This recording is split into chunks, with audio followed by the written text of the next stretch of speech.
Chapter 421. Because of his bet with Wooming, after a few days, Rick didn't continue to stay in the base. Instead, he chose to continue collecting information. Perhaps because he didn't want anyone else to die, Rick didn't bring anyone else with him this time.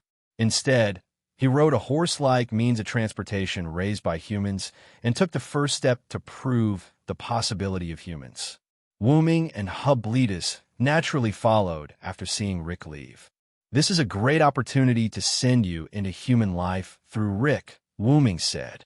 Not only that, but Wooming was also curious about where Rick was going next. In this era, where one could die if they weren't careful, it was impossible for humans like Rick to go out without prepared information. Flying in the sky, Wooming looked at the fully armed Rick with his superhuman vision, as well as the bags of food and water hanging from the beasts that functioned like horses.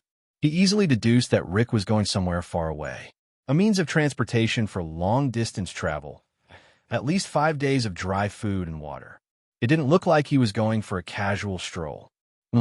Rick stopped moving forward and looked behind him vigilantly, making a puzzled sound. But it was obvious that he didn't find anything, so Rick continued on his way. He's quite vigilant, Wooming said while flying in the sky and relying on the concealment technique. Wooming and Hubletus relied on the concealment technique to fly in the sky from the beginning. Not to mention Rick, even other races might not be able to discover Wooming and Hubletus, who were concealed by Wooming's technique. It seemed that in this era, not being vigilant would really lead to death.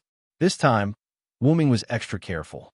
He and Hubletus flew at a higher altitude and followed behind Rick. After following Rick for almost half a day, Rick finally stopped changing his route and began to accelerate towards a certain place at full speed. Because the Earth had become the battlefield of various races, Rick kept changing his route.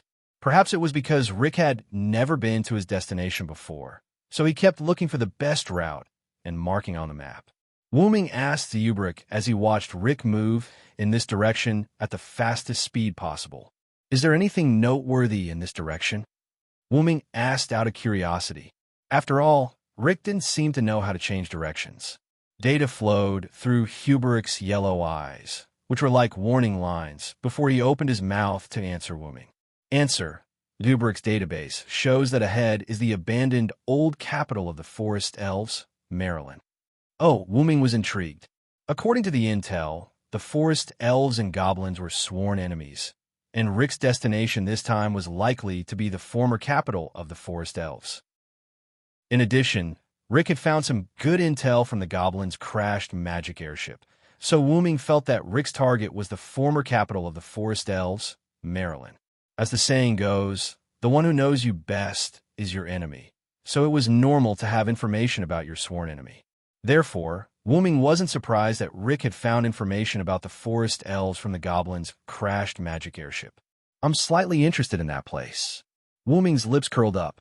After all, even if it was an abandoned old capital, it was still the glory of the Forest Elves.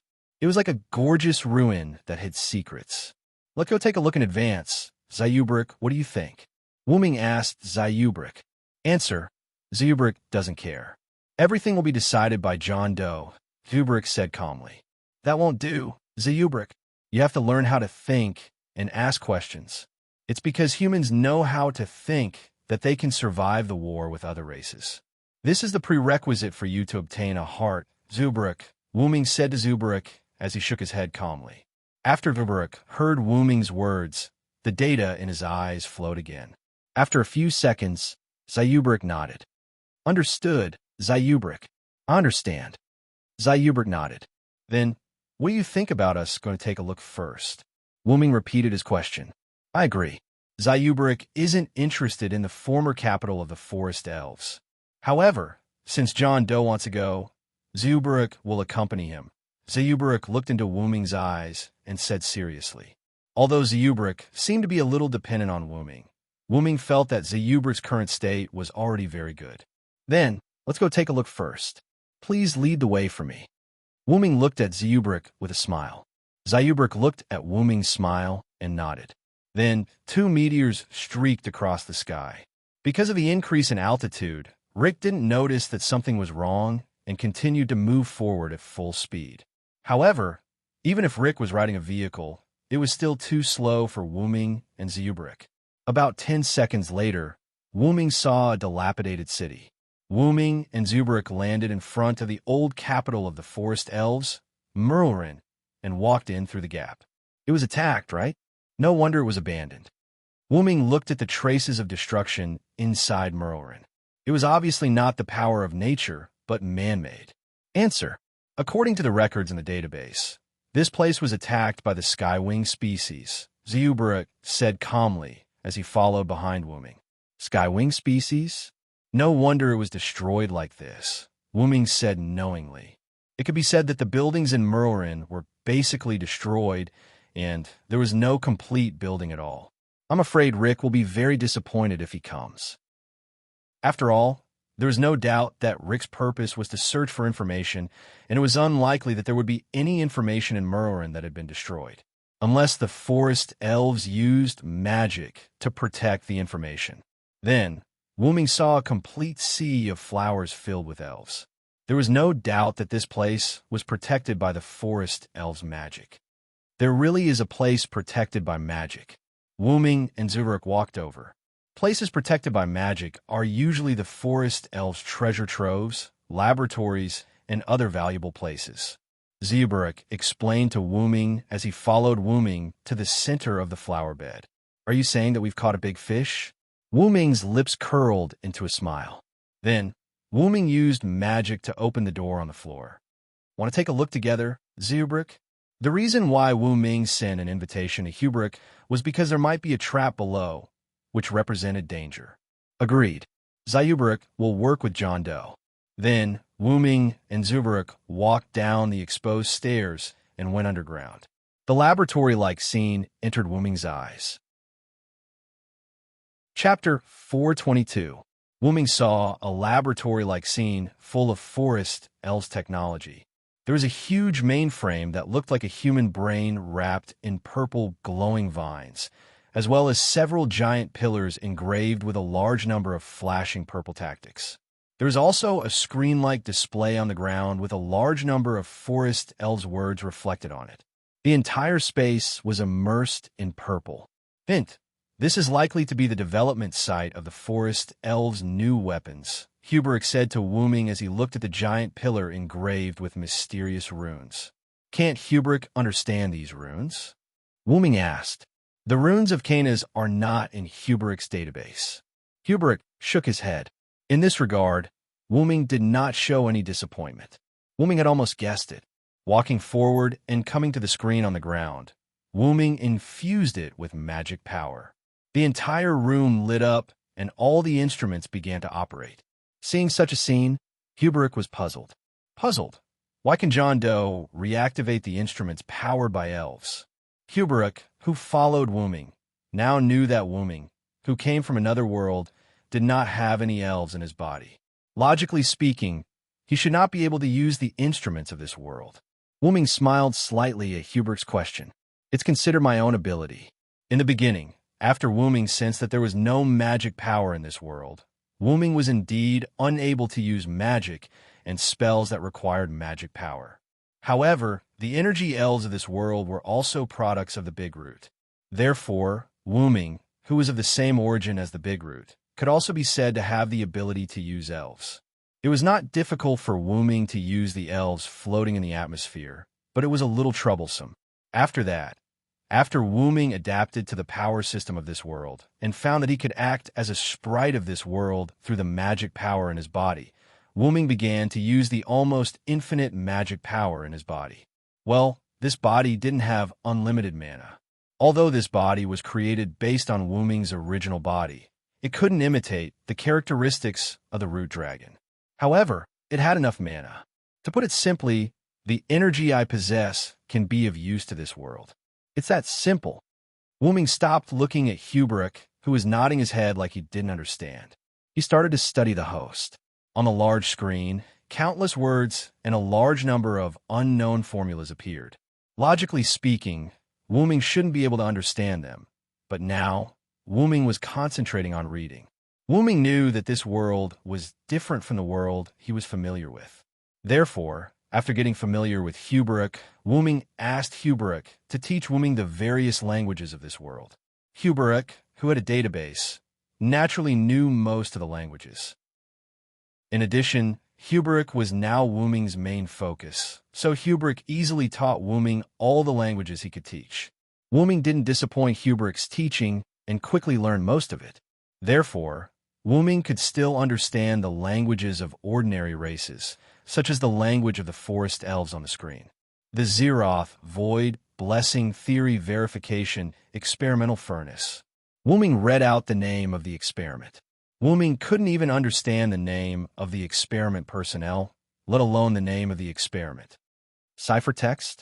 Wuming could more or less guess why he couldn't understand it. After all, it was a new weapon experiment, so the experiment content should naturally use ciphertext. However, deciphering these ciphertexts was only a matter of time for the Kakai race Huberuk. Huberuk, come and help me. After hearing the call, Huberuk, who was still looking at the mysterious giant pillar, walked toward Wuming. And as if Huberuk's arrival had triggered some mechanism, the purple vine wrapped around the cortex prime instantly glowed, and countless light swords appeared out of thin air. A trap? A defensive tactic? Wuming looked at the light swords that were already flying toward the two of them. Wuming could sense that there were a large number of elves in these light swords, and they were likely to explode if they hit the target.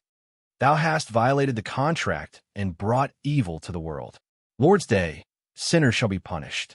Shatter their backs, dig out their tendons, bones, hair, and brains, and trample on their blood and mud. If I am one who cannot be approached by darkness, I will obey the words of the Lord and destroy thee. After reciting the words, a purplish-black fog appeared around Wuming's body. Wuming's heart needle pointed in the direction of 5 o'clock, and a stone plate that represented annihilation lit up.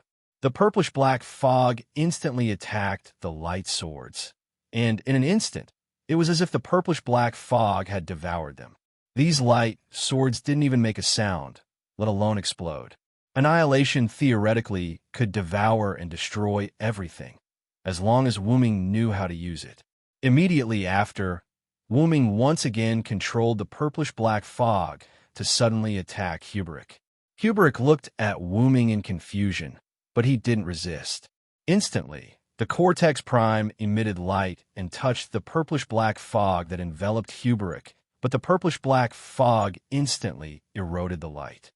As expected, the experimental furnace has been activated, Wuming said knowingly. Wuming stopped injecting magic power into the apparatus, and immediately after, the brain-like experimental furnace dimmed as if it had run out of energy. This was like a laptop. After taking advantage of the situation for a long time, the computer ran out of battery. Even if it was connected to a power source, if the power was immediately cut off, the computer would quickly run out of power. Are you okay, Huberuk? Wuming removed the mist of annihilation and asked Huberuk. Huberuk shook his head. The reason Wuming had enveloped Huberuk with a mist of annihilation was that Wuming had deduced that Huberuk was likely to be attacked. This was the laboratory, and it was Huberuk who had activated those defensive spell light swords when he approached, so Wuming believed that Huberuk would definitely be attacked. Thus, he used the mist of annihilation to envelop Huberuk.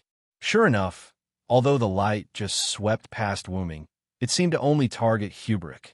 If one were to talk about the biggest difference between Wuming and Huberuk, it would be the energy in their bodies.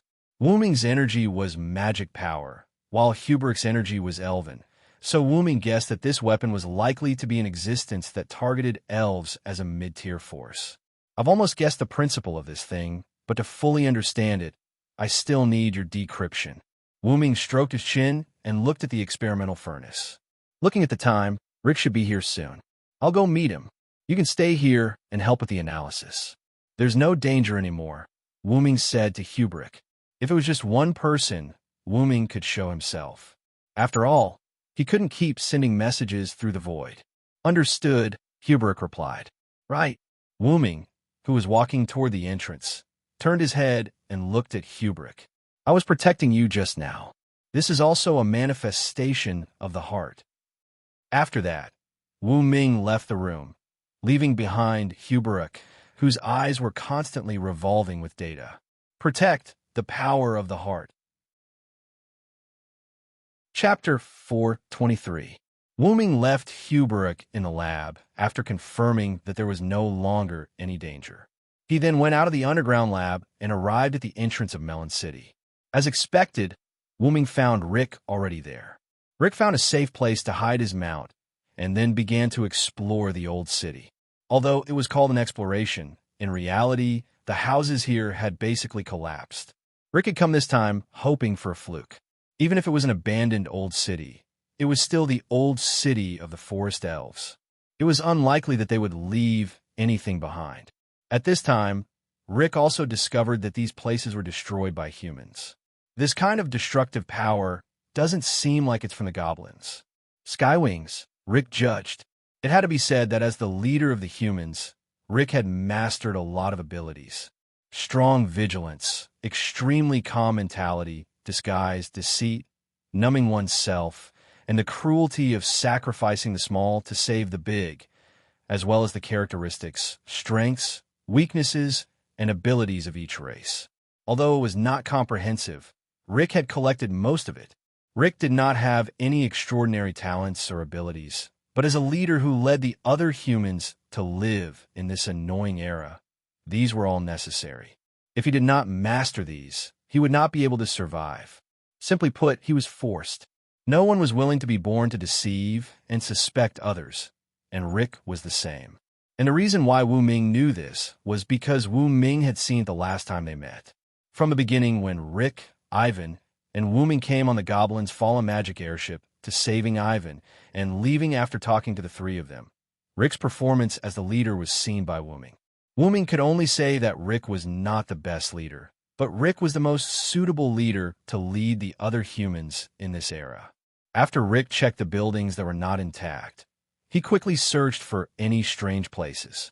Soon, he discovered the sea of flowers and the underground passage that had been opened. Someone has been here. Could it be the forest elves? Rick was shocked. After all, under such circumstances, it was unlikely. No, it was impossible for humans to come here. Compared to other races, it was very likely that the forest elves would return to retrieve the materials that they did not manage to take away in time. Don't worry, there are no forest elite species coming. Suddenly, a young man's voice was heard. Rick immediately pulled out the dagger at his waist and turned towards the source of the sound. Rick saw a man wearing a black cloak with a hood. The fat cloak covered the man's entire body, and his hands were hidden in the cloak. Even his body was not exposed. Rick could only vaguely see the man's heels at the bottom of the cloak that was about to touch the ground. The wide had basically covered the person's face. His hair, eyes, nose, and other body parts could not be seen. The only things that could be seen were his mouth, chin, and the voice just now. It was impossible to tell what race he was from. However, Rick's attire was similar to his opponent's. He wore a hooded cloak that covered half of his body, a pair of thick goggles that covered his eyes, and a scarf-like cloth that covered his mouth.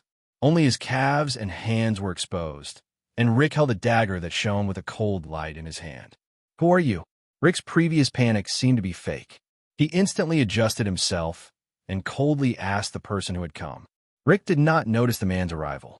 If the man did not speak, Rick would not even know that there was someone behind him. To be more specific, the man in front of Rick gave him a sense of illusion. If he did not see him with his eyes, it was as if the man did not exist.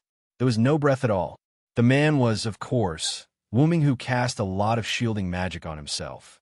There was no breath because of the effect of magic. "Why don't you recognize me?" "Then how about this?" When Wu Ming said the last three words, he used magic to change his voice. His voice immediately became the voice that Rick was familiar with. He had seen him a few days ago. The god from the other world. Rick was shocked at first, but then he calmed down and put the dagger back into the scabbard at his waist. "Why? Are you not afraid that I will hurt you?" Wu Ming said to Rick with his original voice. "There is no need for that. According to the rules of this world, you are a type of god. Even the weakest type of god is not something that a mere human can deal with," Rick continued after a pause. "Moreover, even if you're a member of any other race, you're stronger than humans in terms of fighting. If you want to kill me, I will not be able to stop you." What Rick meant was that no matter who the man was, he could not defeat or defend against his attacks. Moreover, the man would not kill him, so there was no need for him to defend himself. Moreover, you actually want to help humans, Lord God from the other world. Rick took off the blindfold, the cloth that acted as a mask, and the hood, and looked at Wuming. "Oh, why do you think so? Is it because I said that I am a god that protects humans in my world?" Wuming asked. However, Rick shook his head without hesitation. "Of course not. I'm not stupid enough to believe the words of an unknown person." Rick showed a proud expression. "However, you still made a bet with me, who is unknown and has insufficient information." Wuming's words were like a sharp knife that pierced Rick's heart. Rick stood there awkwardly. I promised you to protect Ivan and Ol. It was an expedient measure. An expedient measure. Rick touched the back of his head and laughed awkwardly. "However, there is no reason to reject a bet between men. Am I right, Lord God?" But in an instant, Rick regained his cold expression. In fact, even if Rick did not say it, Wuming understood. For someone like Rick, how could he not understand the meaning of Wuming's words? Whether it was Wuming saving Ivan or the conversation with Rick, Rick felt the goodwill of Wuming. However, as Rick said, how could he easily believe the words of an unknown person? Let's assume that if Wuming was planning to deceive Rick and others, then as long as they followed Wuming's intentions, they would be fine. And if Rick did not bet with Wuming, then it was likely that Wuming, who wanted to deceive Rick and others, would be angry. If he could not achieve his goal, these humans would be useless. Then Wuming, an unknown person, would likely have this idea to directly eliminate Rick and others. Therefore, Rick chose to bet with him. As if knowing that Wuming already knew his thoughts, Riker went on to say, "In fact, there's a more important reason why I bet with you, and that is the content of the bet, the possibility of humans." Chapter 424. The possibility of humans was an extremely vague statement. The definition of possibility referred to the probability of something happening. It was a quantitative indicator that predicted the development of something. It was an objective proof, not a subjective proof. But the possibility of humans, which aspect did it refer to, or all of them? One had to know that the more confusing the content of the bet, the higher the chance of winning. The question of the possibility of humans had many meanings, but both Wuming and Rick had the same idea. "You want to bet on the future of humans, right, Lord God?" Rick stared at Wuming. "I don't know if you didn't want to hide it or purposely revealed it, but your intentions are too obvious. It's so obvious that even I want to suspect you." Rick smiled as if he was talking to an old friend that he hadn't seen in years. "But you still made the bet with me, didn't you?" Wuming said directly. You're right." Rick closed his eyes. No matter how suspicious Wuming was, no matter how dangerous Wuming was, no matter how numb Rick was, no matter how scared Rick was, this was a once-in-a-lifetime opportunity. Humans are not valued, humans that are ignored by other races, humans without power. I really want to see their expressions of anger after their plans are ruined by humans. Ha ha! Rick seemed to have thought of something happy as he laughed happily. Rick didn't know how to end this war, and he didn't have the power to end this war. But collecting information and waiting for an opportunity to come was the way of the weak. And Wuming was one of the opportunities. Because of Wuming's bet, Rick woke up from his numbness of let humans live. Just because he was weak, he couldn't interfere with the strong? Stop joking. Even if I'm weak, I want to prove to you the possibility of humans. Rick stopped laughing and looked at Wuming with fighting spirit. Clap, clap, clap. Wuming clapped his hands. You've really impressed me, Rick. Seeing that the leader of humans had such fighting spirit, Wuming felt that there was hope to change the world. Then, let me tell you how to end this war. Wuming took off his hood and looked at him. Now, humans had grasped the future. Because the god spirits were not satisfied with being on the same level as other gods, the gods began to fight with other gods. Countless races created by the gods also began to fight with the gods. The Elven Corridor had answered the wishes of the gods to make this planet the place where they were born. Thus, something called the Celestial Cup appeared. Star Cup? Rick asked doubtfully. Rick and Wuming walked down the stairs of the underground laboratory. Wuming explained the story. Ah, that's right. It's the Star Cup. Wuming narrowed his eyes and continued to explain. Only when the gods of this planet decided on the strongest person would the Star Cup appear from the Elven corridor underground. The strongest person who obtained the Star Cup would become the only god. In other words, these thousands of years of war were actually because of the selfish desires of the gods. Rick fell silent. Because of the selfish desires of the strong, human families were destroyed. They were not valued and were trampled on. They were even treated as food, test subjects, and laborers. I don't think I'll forgive those people. Rick shouted slightly crazily. He hammered the steel wall beside him with one hand. Traces of blood flowed from Rick's hand that he did not remove from the wall. Wuming cast a few healing loon runes, and Rick's hand was healed. This is the law of the jungle. The strong decide everything, and the weak can only accept it, Wuming said calmly. And often, the weak that the strong do not pay attention to will be killed. There were countless examples of the weak defeating the strong. Therefore, Wuming would not underestimate anyone. Even if he looked down on them, he would take them seriously in his heart. By the way, aren't you afraid that I'll think that you want to use us humans to help you obtain the Star Cup by telling me all this? Rick looked at Wuming. However, Wuming just shook his head calmly. There's no need for that, Wuming said calmly. Firstly, I'm a god from another world. Whether I can use the Star Cup of this world, or whether I have the right to obtain, it is still unknown. Secondly, I'm very strong, Wuming said as he looked into Rick's eyes.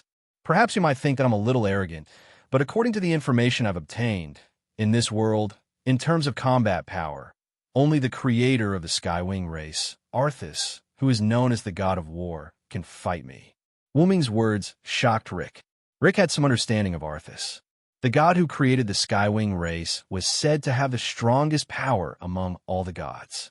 He was the strongest god of war who had killed other gods with the god-slaying weapon he created.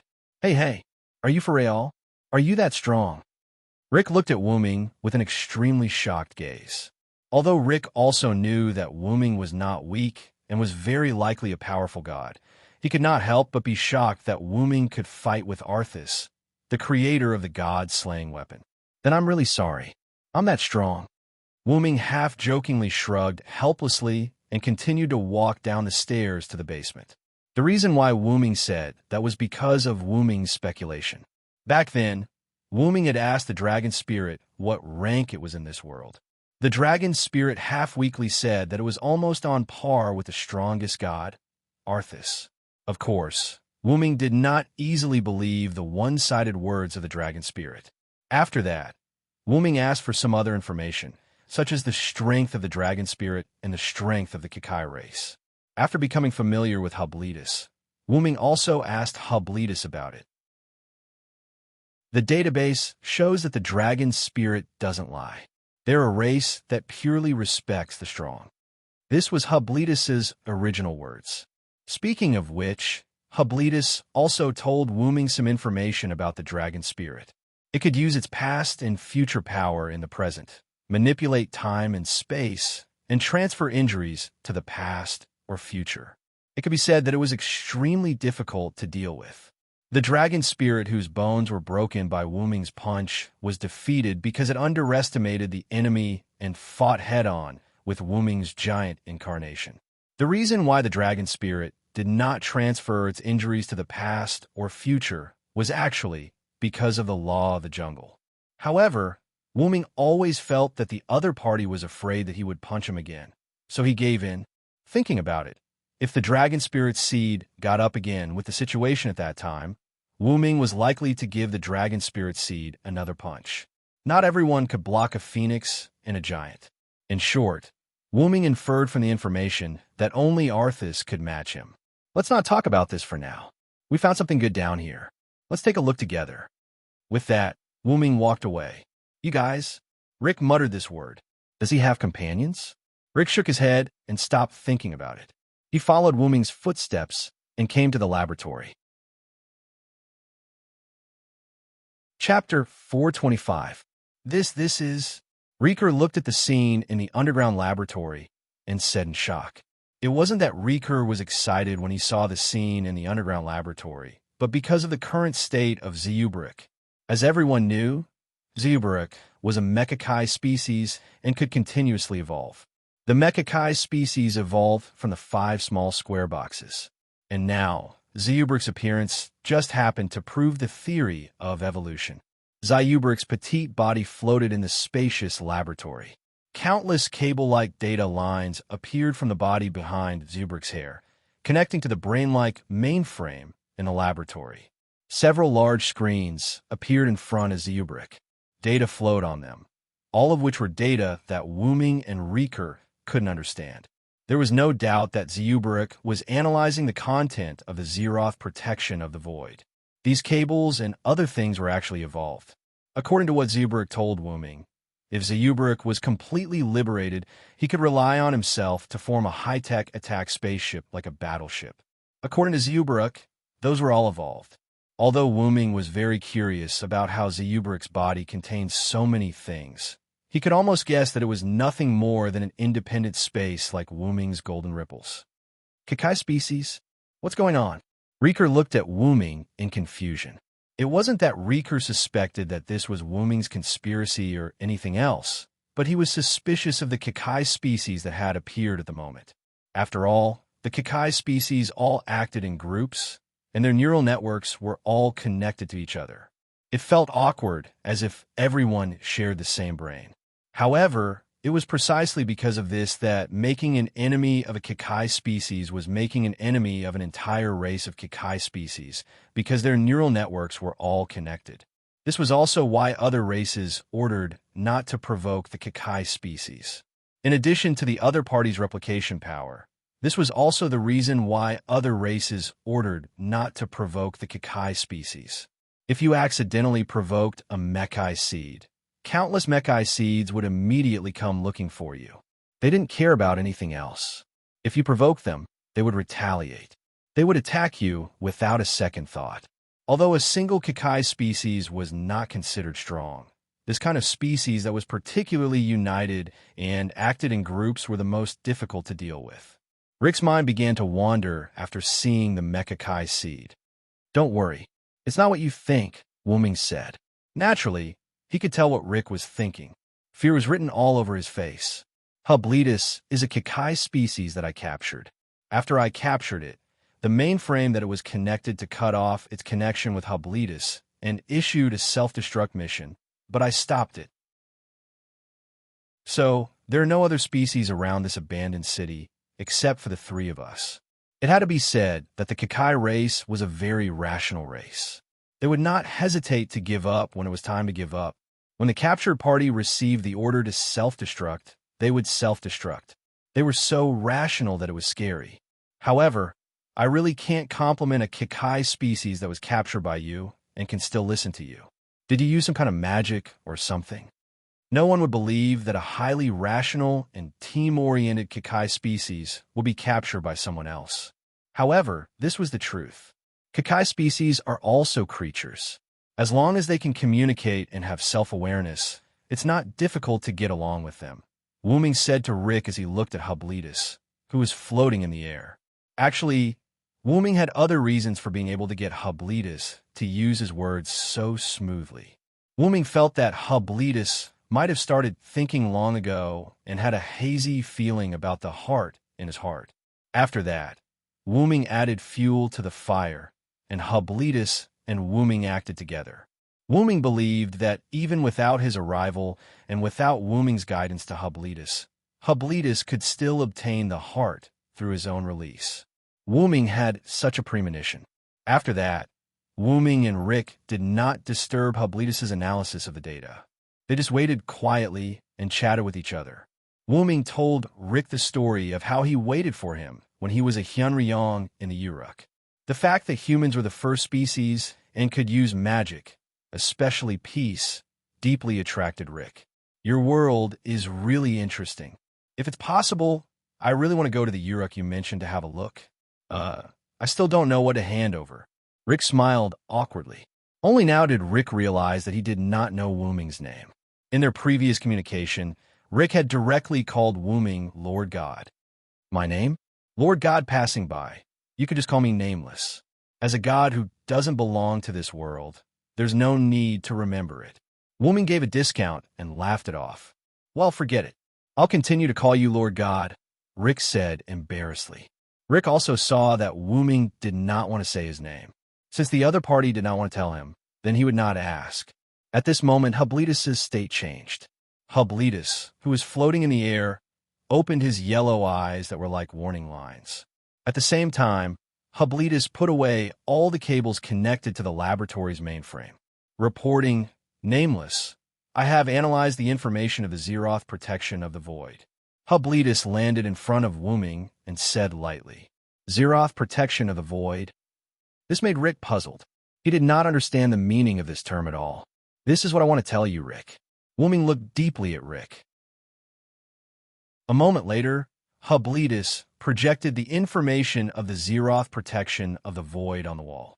This information, which was extremely precious to other foot therapists, was all exposed to Wooming and Rick. The Zeroth protection of the void was a new weapon tactic completed by other forest elves with the tactic power provided by the creator of the forest elves, forest god Canis.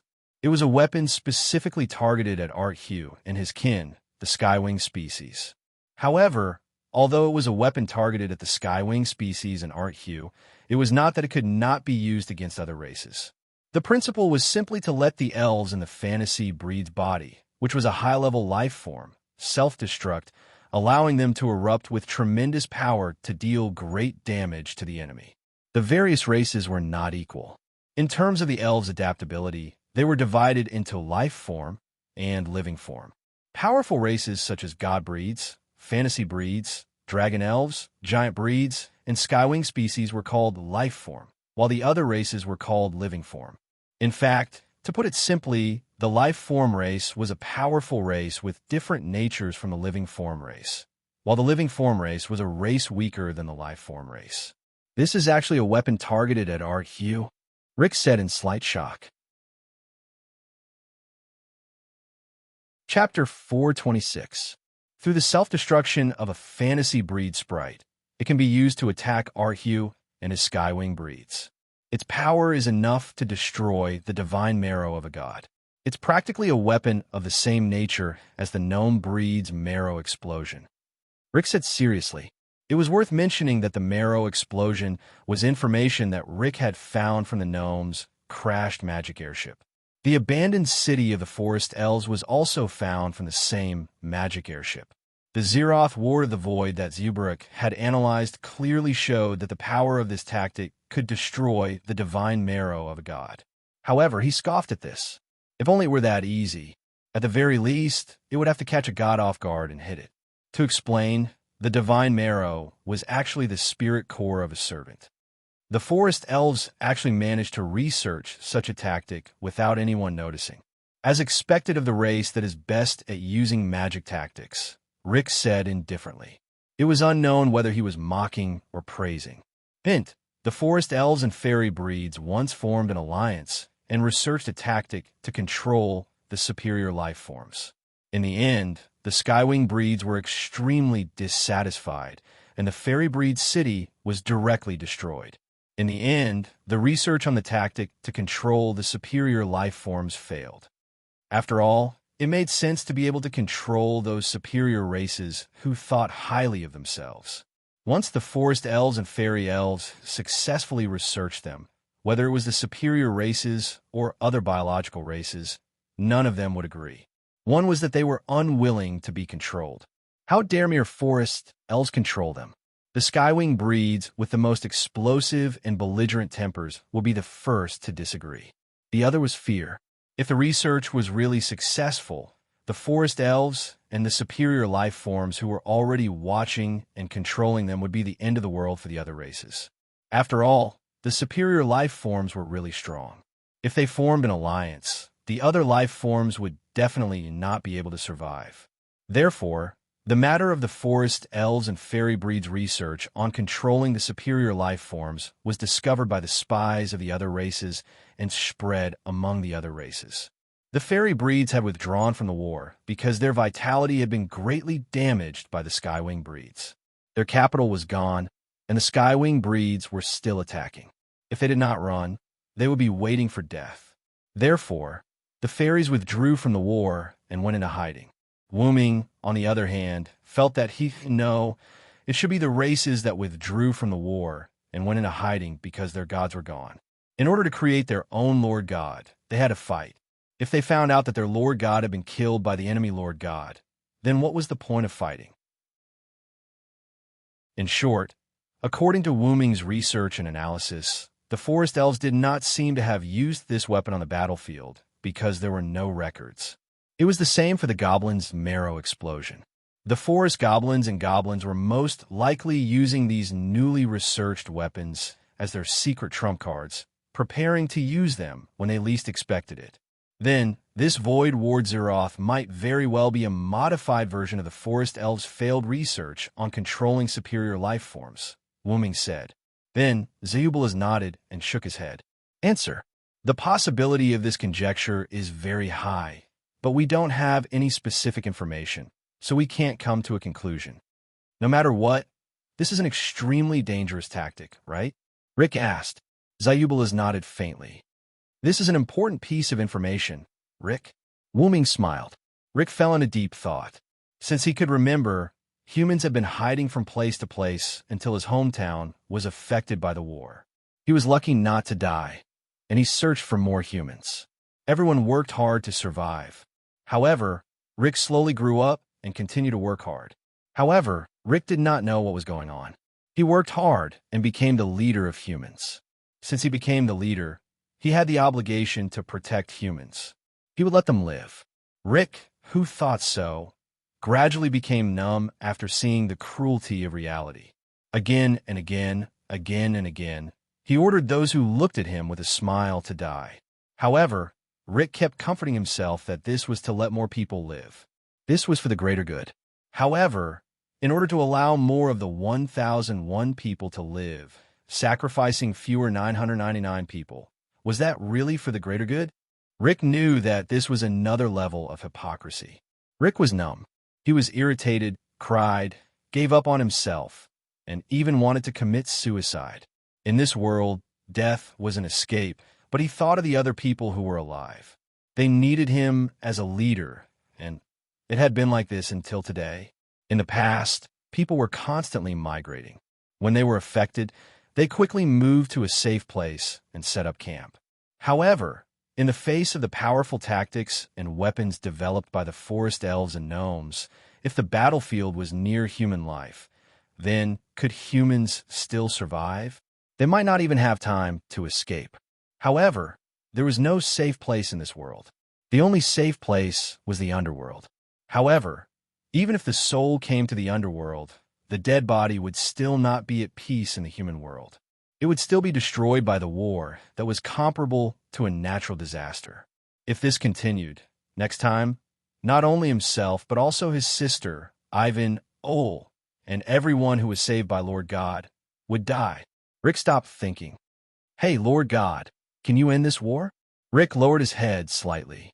His bangs covered his eyes, making it difficult for others to see clearly. Rick had already given up. Even if Wuming really wanted something, as long as Wuming could end the war, he would do anything. I can. Wuming responded to Rick's expectations and said casually, the condition for ending the war is to decide the strongest person. Then I just need to kill all the other gods, and the war will naturally end. Wuming said coldly, with my current state, in a few days, I will be able to kill all the other gods. Wuming raised his fist and showed a tyrannical smile. But is this really okay, Rick? Wuming said calmly, I've always thought that the war in this world can only be ended by the most insignificant power in this world. This is what I believe in. Although Wuming's purpose in coming to this world was to save humans, if he could see humans save themselves, then the humans in this world would not be destroyed. They would definitely be able to survive until the end. Rick was silent. He also wanted to end the war with his own hands, but he did not have the power to do so. Not to mention the gods, even the weaker demons and sea dwellers among the other races could not be defeated by humans.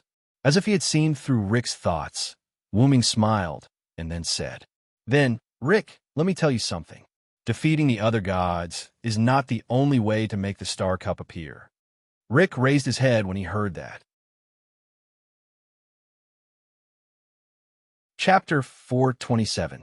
Riker raised his head and looked at Wuming. After a few seconds, Riker understood. Wuming had said before that the Star Cup was formed when the strongest person appeared. The Elf Corridor bred various gods, so it was inferred that the Elf Corridor was the strongest person. In that case, the representative would explode and the Elf Corridor would appear. With the appearance of the strongest person, the Star Cup would definitely appear. When the time comes, I will go and meet the god of war Artesius. As for you, you will be responsible for piercing the core of this planet and revealing the Elf Corridor. When the Star Cup appears, you will obtain the Star Cup. This way, the battle for the sole god on this planet will end. Wuming spoke Riker's mind and pointed out that Riker should obtain the Star Cup. Hey, wait a minute, why me? As a god, isn't it better for you to obtain the Star Cup? Riker said with some surprise. In fact, until now, Riker had not completely believed in Wuming. He really wanted to end this war. So even if the god in front of him wanted to become the sole god, Riker had no objections. Then I'm sorry. I have no intention of becoming the sole god of this planet. Wuming shrugged his shoulders with a half smile and half helplessly. This world was not one he was familiar with. It could be said that except for Riker and Zubruk, Wuming did not know anyone else.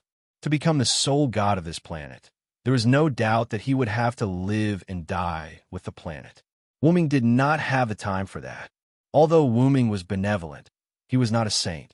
It was impossible for him to spend too much effort on this world. There were other worlds that needed Wuming's help more. Perhaps Wuming would come back to visit in the future, but he would definitely not become the sole god and ruler of this planet. In addition, I still have to fight 2 rounds with Artesius. Otherwise, if the strongest god of war snatches the Star Cup, it will be troublesome, Wuming said seriously.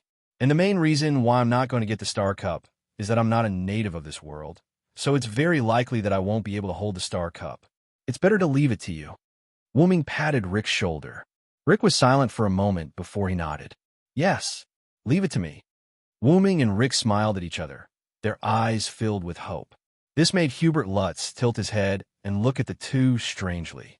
Yes, but the power of humans alone is unable to penetrate the core and reveal the Elven Corridor, Hubert said expressionlessly. In truth, it was not just humans. Even other races, such as the dragon spirits and the sky wings, would barely be able to pierce through the Earth's core with their own strength. No, it would be impossible for them to do so. Meanwhile, the forest goblin's Zeroth protection of the void and the goblin's marrow explosion relied on magic spells and magical technological products. They didn't need to pierce through the Earth's core, unless there was the help of a god. However, if the dragon spirit race's collapsing whistle, the skywing race's sky strike, the forest spirit race's Zeroth void barrier, the goblin race's marrow explosion, and other sure kill abilities of the various races were combined, and with the help of the gods, the Earth's core could be easily opened. But at that time, the planet would be almost finished. However, as long as one became the only god, they would immediately activate their authority to restore the planet. Then, there would be no problem. Wuming thought so from the beginning, and Rick also thought of this after knowing about the marrow explosion and the Zeroth protection of the void. At that time, I'll help you with the matter of correcting the attacks. I'll definitely make those combined attacks hit the target. Wuming showed an expression of victory. I'll leave the rest to you, Rick. I'll obediently wait for your victory on the corpse of a god. Wuming squatted down and patted Hubert's head. Then, he turned to Rick and said, "Don't worry. If it's you, it should be possible," Wuming teased. Facing Wuming's distrustful question, Rick smiled. "Leave it to me. I'll end this game." Now, Rick showed an unprecedented smile. This was a smile from the bottom of his heart. "Ah, by the way, Rick, I have something to ask of you, Wu Ming suddenly said. What's the matter? Rick looked at Wu Ming in confusion. This child and I want to enter the life of you humans and experience life. Allow me to refuse. Before we finished, Rick interrupted Wu Ming's words. How can you do it so neatly? Wu Ming smiled. Rick looked at Wu Ming with melancholy, then looked at Hubert, who was a Kakai race. If it's you, Lord God, there's no problem. After all, Wu Ming's appearance looked like a human, and his speech and behavior were consistent with the humans. But Hubela's was. Rick looked at Hubert helplessly. Hubert tilted his head and looked at Rick in confusion. Hidden under the cloak is a mechanical body, stiff and lifeless, and a mechanical tone. Without a doubt, she is a Kakai race. Even if she disguises herself, once she enters the life of us humans, she will be easily exposed. You know how afraid humans are of other races in this era. If we don't chase her away, we won't be able to live a normal life. I clearly understood what Rick meant. Actually, Hubert had to disguise herself as an ordinary human girl, and no one could find out. After entering the human society, Hubert was destined to have more contact with people. This way, it was only a matter of time before she was exposed. In other words, it's fine as long as no one finds out, right? Wu Ming smiled. Well, that's what you say, but I don't think that a Kakai race can hide her identity. Rick touched his chin and looked at the items on Hubert's body. Data flowed through his eyes, a glowing disc on his right forehead that looked like a magic formation, a pair of wings on his back, and two tail-like threads near his tailbone that connected to the sprites. A Kakai race without a sprite was like a car without gasoline. It was useless. Then, what about now? Wu Ming smiled. Then, through the hand on Hubert's head, Wu Ming transferred his magic power to Hubert's body, or rather, the art on Hubert's body. In an instant, Hubert's body lit up. It was so bright that Rick couldn't open his eyes. When the light gradually dissipated, Rick opened his eyes. Rick looked at the little girl, standing beside Wu Ming in shock. Rose-colored hair, tattered clothes, no wings, no tail, no disc on her forehead, and with those big watery amber eyes, she was simply adorable. This should be fine, right? Wu Ming looked at Rick with a smile. If that's the case, yes. I guess. Rick smiled awkwardly. Then, let's play a game. Wu Ming smiled. Chapter 428. Checkmate. Zayuberk said calmly. She picked up the chess piece created by Wu Ming's magic and killed Rick directly. It's cheating to let Jikai Seed play chess. Rick sighed helplessly as he looked at his chess piece that couldn't be more dead. This is a fair game. You have to abide by the rules. Rick, Wu Ming, who was sitting on the side and watching the game in boredom, said with a gloating smile. Damn it. You actually let Jikai Seed play chess with me. There should be a limit to cheating. Rick muttered helplessly. Okay, didn't you agree to it before? If Zayuberk wins, let her join the lives of humans. You have to accept your loss, Rick. You have to accept your loss, Zayuberk also said expressionlessly. That's right. Rick was excited because he saw chess that he hadn't seen for a long time. Then, he agreed to the game and lost completely. After all, how could a human brain compare to a machine? Of course, there were exceptions, but this exception wasn't Rick. Yes, I know. I'll let Zayuberk join our lives. You said before that you wanted to join us. Then, I'll have to trouble you to look after her. Don't let her cause any trouble, Rick said helplessly. Through the exchange just now, Rick also knew the name of this Jikai seed. I'll try my best. Wu Ming looked at Rick with a smile and said irresponsible words. Sigh. Rick sighed helplessly. These two guys were indeed non-humans. If they turned into humans, they would definitely be problem children. That's right, Rick suddenly said. The name Zayuberk doesn't sound like a human's. And this tone, if you don't change it, it might leave suspicion in the crowd, Rick said earnestly. In this kind of era, not only was Rick suspicious, but the other ordinary people were also suspicious. If they saw something, the refugees would be in a panic. Rick believed in Wu Ming and also believed in Zayuberk, who was captured by Wu Ming. But this didn't mean that others could believe them. So, if it was possible, can you get Hublitz to change it? Asked Leave. Are you all right, Hubert? Wuming patted Hubert's little head, looking at him.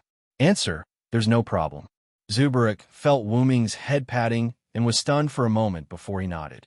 Then, first, remove the mechanical word at the beginning of the sentence, and then change the character to be timid and quiet. Is that okay? Wuming asked softly. Hubert nodded and closed his eyes. After a few seconds, Huberik opened his eyes again. Is this okay? When Zuberik spoke again, it wasn't the same emotionless voice as before. Instead, it was the timid voice of a human girl that was mixed with cuteness. With Wuming's magic, Zeuberik was no different from an ordinary, timid human girl. Well done, Zeuberik. Wuming gently patted Zeuberik's head as if he was facing his own sister. As for the name, you'll be called Shobi from now on, and I'll be your brother, Villo. Remember that. Wuming treated Shobi gently, as if he had really become a brother. Shobi. Remember, Rick raised his eyebrows as he looked at the two people who were acting like crazy. Until now, I still feel that you superior races really have too much of an advantage, Rick said in confusion. However, Wuming understood. Wasn't Rick referring to the series of tricks that Wuming and Zeuberik had used? Although humans are weak, the spirit that they possess is something that non-human races like us can't compare to. I think that, as the leader of the humans, you must also understand this principle. Wuming's words made Rick laugh. Well, that's true. Then, it's almost time for us to go back. With that, Rick began to walk towards the stairs. Rick, I have some unfortunate news for you. Wuming suddenly called out to Rick. Rick stopped and turned around to look at Wuming in confusion. What is it? The weather outside is a little bad. Wuming revealed a mischievous smile. In the outside world, countless elven skeletons were like a snowstorm, wreaking havoc on the earth. Suddenly, a shadow flew out from the snowstorm. They were Rick, who was fully armed and riding the creature, and Shobi, who was flying at full speed with Rick and the creature in his hands. Wah! Rick's scream was heard. About a few minutes later, Shobi stopped and put the half-dead Rick and the equally half-dead creature on the ground. We're here, Shobi said softly. I can't take it anymore. Rick weakly lay on the ground and said faintly. The creature had already fainted. Suddenly, a black door like a black hole appeared, and Wuming's figure appeared from inside. Yo, Rick, are you okay? Wuming looked at Rick lying on the ground with a mischievous smile and greeted him. Damn it. With such a convenient method, why did you let me fly back while being carried by Shobi? Rick raised his hand and asked. Teleportation door, because this door only allows me to pass through, so there's no other way. Wuming said with a smile. Of course, this statement was wrong. He simply wanted to see Rick suffer to satisfy his own mischievous interest. When Wuming, Shobi, and Rick were preparing to leave the underground laboratory of the Forest Elves, Wuming discovered the situation outside in advance. According to Rick, it was a death ash storm. As mentioned before, the elven skeletons were like rain and snow when the weather changed, so it wasn't impossible for a situation similar to a blizzard to occur. Although Wuming used the excuse of with my defensive tactic, there's no need to worry at all to let Shobi directly carry Rick and his horse back here. It had to be said that the horse was coincidentally hidden by Rick and was able to avoid the death ash storm. It should be known that ordinary humans would be completely corroded in a few seconds under such a death ash storm. The elven skeletons were just that terrifying. Speaking of which, your tactic is quite useful. Rick checked his divine body and was really fine. Not only that, but his horse was also fine. Shobi too. Shobi also looked at her own body and was completely unharmed. By the way, although Shobi was not afraid of the death ash storm, the elven skeletons could still cause surface abrasion to Shobi. Hence, Wuming had also set up a tactic for her. Let's go back to the village first. Rick needs to rest well. Wuming looked again at Rick, who was dizzy from the high-speed movement. You bastard. You think it's caused by me? Rick roared angrily. It's Shobi. Wuming pointed at Shobi shamelessly. It's Shobi. Shobi nodded. In principle, Shobi did indeed cause Rick to feel dizzy. I really lose to you guys. Chapter 429. Because Shobi knew that they had to come directly to the cave that led to the village, Rick led the half-dead horse and led Wooming and Shobi into the cave. Along the way, Rick kept reminding Wooming and Shobi, "Remember, don't say anything unnecessary and make everyone suspicious. Also, Vero, you have to keep an eye on Shobi and don't let her go berserk. Also, if people greet you, you have to answer them politely. Rick, I seriously suspect that you think I'm an ignorant god." Wooming complained helplessly. Cough cough, I'm just worried. Rick laughed awkwardly. "You're indeed not an ignorant god. You're a problematic god." Immediately after, Rick stopped. Wooming and Shobi, who were following behind Rick, also stopped. There was an old door in front of them. The large underground cave behind the door was Rick's village. Wooming had already noticed that when he was observing. "Then let's go Villo Shobi." With that said, Rick pushed open the old wooden door. Creak. Following the sound of the old wooden door, the cave appeared in front of Wooming and Shobi. "Rick." It was still the voice that Wooming heard before. The woman named Crone, Rick's sister, threw herself into Rick's arms. She hugged Rick tightly and called out Rick's name worriedly. Okay, Crone. I'm fine." Rick comforted his sister in a fluster. Because he went out alone and there was no one else to look after him, she was even more worried. Wooming saw that Crone was unusually worried this time. She was even more worried than last time. The others only looked at Rick and Shobi from their posts. However, they were more curious about Wooming and Shobi. "I told you to call me sister." Who are the two behind you?" At this time, Crone noticed the two people behind Rick. I met the Wanderers on my way back. Their village was destroyed, so I brought them back." Following Rick's words, Wooming took off his brown hood and smiled at Crone. "Hello, my name is Villo Solansword. This is my sister, Shobi Solansword. Nice to meet you." By the way, because the neat black cloak looked too flashy, Wooming purposely changed his and Shobi's cloaks to a refugee cloak. "Brother and sister?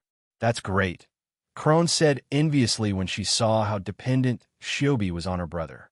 Then, Shobi opened her mouth. Please advise me." While she was at it, Shobi pulled down her hood that appeared extremely large due to her figure and hid behind Wooming. Then, she was adorable to Crone. "Wah, what's wrong with this child? She's too cute." Crone hugged Shobi and rubbed against her. This caused Rick to be shocked. Wooming cast a camouflage spell that could only change Shobi's appearance in human eyes. In other words, her body did not change. But fortunately, Shobi's body was based on human standards. In addition, Shobi was instructed by Wooming to put away the mechanical objects, such as wings and the rings on her head. Therefore, there was no need to worry about being discovered. Shobi could not understand Crone's actions. Seeing that Wooming did not give any instructions, she just let Crone hug her. As for Crone, she treated Shobi as a shy child and didn't pay much attention to him. Then, Crone, it's about time to prepare a room for Villo and the others, Rick said nervously. He was afraid that the Kakai seed would treat Crone's actions as an enemy's attack and counterattack. To put it bluntly, Rick was still worried about Shobi's Kakai seed. He allowed Shobi to join because of Wooming. Otherwise, why would Rick allow a Kakai seed to join his village for a mere game? However, Rick had forgotten one thing. If it wasn't for Silent Sound, Shobi might have threatened Rick. Then, if Rick didn't agree, she would have played a game with him to determine the winner. The outcome wouldn't have changed. You're right. It's almost night. If we don't hurry, Villo and Shobi won't have a place to sleep. Then, Crone quickly let go of Shobi and prepared to help Wooming and Shobi tidy up the room. "Crone, I have a storage room next door. There's a bed too. Tidy it up a little, and you can let them use it," Rick suddenly said. Can we? If that's the case, where do we put the collected information?" Crone asked. "It seems that storage room isn't an ordinary storage room. It should store the information that Rick has been collecting." Wooming thought, "Put the information in my room. I need to study it today." As if he thought of something, Rick revealed a smile full of fighting spirit. "Rick!" Crone was stunned when she saw Rick smile. She hadn't seen Rick smile in a long time. "What's wrong?" Seeing Crone stunned, Rick stopped smiling and looked at Crone in confusion. Then, Crone walked up to Rick step by step. She reached out her hands and touched Rick's face. Then she squeezed hard. Ouch, ouch, ouch. Rick was shocked by Crone's sudden attack. His own sister's attack on his face was not a normal kind of pain. Speak. Are you someone pretending to be Rick? Give me back my brother. Crone stared at Rick mockingly. How could Rick not know that this was his sister's sudden prank? I admit defeat, sister. Rick put his hands together and begged for mercy. Humph, humph, humph. Not enough. As she spoke, Crone increased her strength. Ouch, ouch, ouch. Villo, help. Wu Ming, on the other hand, had his arms crossed in front of his chest as he watched the farce between the siblings with great interest. A few minutes later, in Rick's room, the originally tidy room was now filled with all kinds of scrolls of information, filling the room to the brim. This was the stuff that Crone moved from next door. She was still cleaning the room next door. Rick rubbed his cheeks as he studied the map in front of him in annoyance. Your sister is quite interesting, Wu Ming, who was sitting on the bed, said with a smile. Well, she hasn't been this happy in a long time. This pain is worth it. Rick now understood that Crone had become like that after seeing his smile. Although Crone usually looked cheerful, she was always worried about her family, her brother Rick. The reason why Rick let Crone go was because he blamed himself for showing his bad attitude to his family. If only my sister could always be like this. Rick smiled. That depends on you, Rick. As long as you're happy, your sister will be happy too. Wu Ming, who was on the bed, said with boredom. Xiaobi, on the other hand, sat beside Wu Ming obediently and didn't do anything else. Well, that's true. Then let's talk business, Lord God, Rick said seriously. Chapter 430. The first step in Wu Ming and Rick's plan was to prevent the humans from becoming the final battlefield. I already know about the secret weapons of the goblins and forest elves. However, that alone isn't enough to gather them together. As he spoke, Rick placed the map on the ground and showed it to Wu Ming. The Skywings are on the continent opposite Lucia, Yar Ayla. If we want them to leave Lucia, we'll need a plan, Rick said. The other races are either retreating from the battle or are too few in number. Furthermore, they're unable to fight against the other powerful races and want to reap the benefits. The only races with power are the Skywings, forest elves, and goblins. Wu Ming marked the territories of the three races on the map. To put it simply, as long as the forest elves and goblins are in conflict, they'll rope in some of the other races and form two camps, Rick said with a smile. This was a long-term understanding of the big picture. It was basically impossible to be wrong. Then, what we need to do now is to get the people of the various races on Lucia to leave. That'll require us to gather information. Then, Wu Ming and Rick looked at each other and smiled. Then, regarding the issue of manpower, I'll go select people to form a suicide squad later. After all, those races were scattered all over Lucia. If Rick were to rely on himself, it would take a very long time. Assuming that Rick found out about the Goblin's trump card and revealed the information about the Forest Goblin's Zeroth protection of the Void, then started to walk towards the Forest Goblin's territory. When he arrived at the Forest Goblin's territory, Rick would find that the two sides had already started fighting. The Goblins, who were wary of the Forest Goblins, had won the battle and killed the Forest Goblins without leaving anything behind. That would completely mess up the plan. Hence, they needed manpower and messenger pigeons. Even so, Rick, you haven't forgotten about me, have you? I'm super strong. Wu Ming looked at Rick. Rick understood what Wu Ming meant. As long as Wu Ming displayed his destructive power, it would be easy for the other races to retreat. After all, no one wanted to live in an area with a bomb nearby. But isn't this the time to prove the possibility of humanity? Just wait and see. When I need you, I won't hold back. Rick smiled wantonly as he looked at Wu Ming. Then I'll wait and see. Wu Ming did not insist. He was here to save the humans, but he was not their nanny. It would be best if the humans could save themselves. If not, Wu Ming would step in. At this moment, someone knocked on the door. Please come in, Rick said. Rick had told him that he had something to discuss with the Villo, so he told him to knock on the door first if he wanted to find him. Creak, The door was pushed open, and Rick's sister, Crony, walked in. "Villo, Shobi, the room is ready. You can use it later," Crone said gently. "Yes, sorry to trouble you, Miss Crone." Wooming smiled at Crone. Thank you." Shobi had been told by Wooming that she had to say thank you in this situation. "Wah, I can't, this child is too cute." Crone rushed up and hugged Shobi, rubbing against her. "Ugh." Shobi made a silent protest. "Ha, looks like Miss Crone likes my sister a lot. Then, can I trouble you to take her for a bath?" Wooming smiled and suggested. This time, not only Crone, but even Rick was surprised. I'll take good care of this child." Crone was surprised because she was happy to be able to bathe such a cute child. Then I'll have to trouble you. By the way, this child is very shy. If possible, can you bathe Shobi alone?" Wooming smiled and nodded. No problem. I'll take good care of Shobi. I promise to bathe Shobi until she's white and clean." Crone rubbed against Shobi again. "Be good and listen to your sister, Shobi." Wooming stared at Shobi and said, Shobi. Got it." Then Crone led Shobi and left. Wait a minute, Villo. If we let Crone bathe Shobi, won't we be exposed?" Rick said in a panic. After all, even if he used a camouflage spell to change Shobi's image in the eyes of others, once they were honest with each other, Crone who touched Shobi would realize that something was wrong. Just like Shobi's hair. Although it looked soft, it was actually made of ultra-tough metal wire. When she washed her hair, she would realize that something was wrong. "Don't worry, Rick. I've already used suggestion magic on Crone.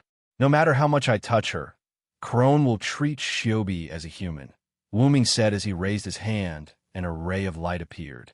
"This way, Shobi will be able to better integrate into human life."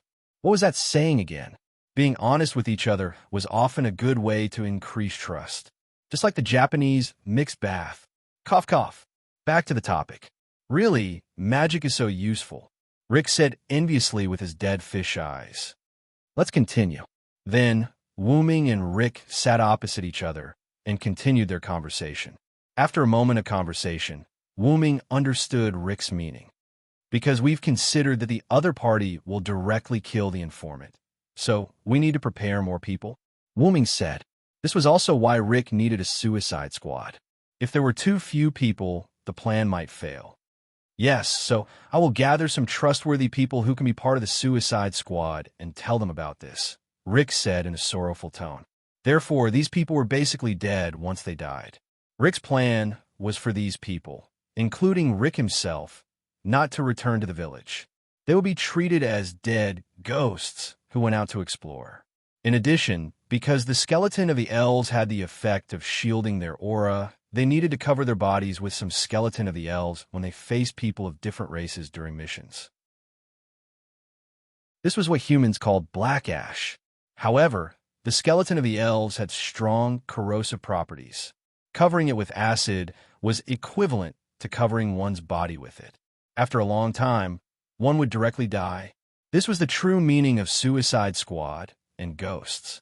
They were not afraid of death and dared to act as ghosts and become real ghosts. Clank! A bottle of potion was placed on the table by Wooming and made a sound. "This is..." Rick looked at the blue bottle of potion in confusion. This is a potion that can be used to contact abnormal states. If it's the corrosion of the skeleton of the elves, it might be effective. "Try it later," Wooming said. This bottle of potion was an item in the Yggdrasil game, specifically used to deal with abnormal conditions. Wooming thought that corrosion was also an abnormal state, so he took it out and asked Rick to try it. "You've been a great help, Villo." Rick looked at Wooming excitedly, and then carefully picked up the bottle of blue potion. Wooming smiled when he saw how careful Rick was. Clank! Clank! The table was full of these potions. Clank! Clank! Rick was dumbfounded. "You can have as many as you want. Don't be shy." Wooming smiled and pointed at the table. Wooming took all of the potions that Nazalik had. Since Nazalik could make more, Wooming took all of them. "Damn it, you bastards!" Then, Rick's miserable cries could be heard. Chapter 431. Riker and Wu Ming went out to experiment. Riker smeared the black ash that could be seen everywhere on his hand, and then dripped a few drops of blue potion on the back of his hand. Instantly, the black ash disappeared, and the corrosive effect also disappeared. In the room, Wu Ming and Riker sat opposite each other. Shobi sat beside Wu Ming in boredom. She had already been cleaned up by Crone and changed into her pajamas. "Damn it, evil gods, go to hell," Riker muttered. Hey, that's about enough. You can't even handle such a small blow?" Wu Ming smiled helplessly. The reason why Riker was like this was simply because Wu Ming's nouveau riche way of doing things provoked Riker. After all, in this war-torn era, everything was precious and people cherished it very much. Based on the effect just now, if everyone covered their whole body with black ash and drank a bottle of blue potion, the black ash would last for 3 hours. After that, the black ash would be eliminated by the power of the potion. After all, the effects of taking it inside the body and taking it outside the body were completely different. Riker was also thinking of the worst-case scenario. Therefore, if a person covered their whole body with black ash and drank a bottle of potion, the black ash would last for 3 hours before disappearing. Then use this amount as the standard and see the situation, Wu Ming said. After all, there was no need to cover the whole body with black ash. Not to mention the corrosive effect of the black ash. Even if the potion was effective, pain and scars would still be left. Moreover, for humans, the black ash only needed to cover a quarter of the body to completely conceal the aura, so that other races wouldn't be able to determine who the intruder was. For example, covering an arm to the chest, abdomen, and neck with black ash could almost completely conceal the aura of a human.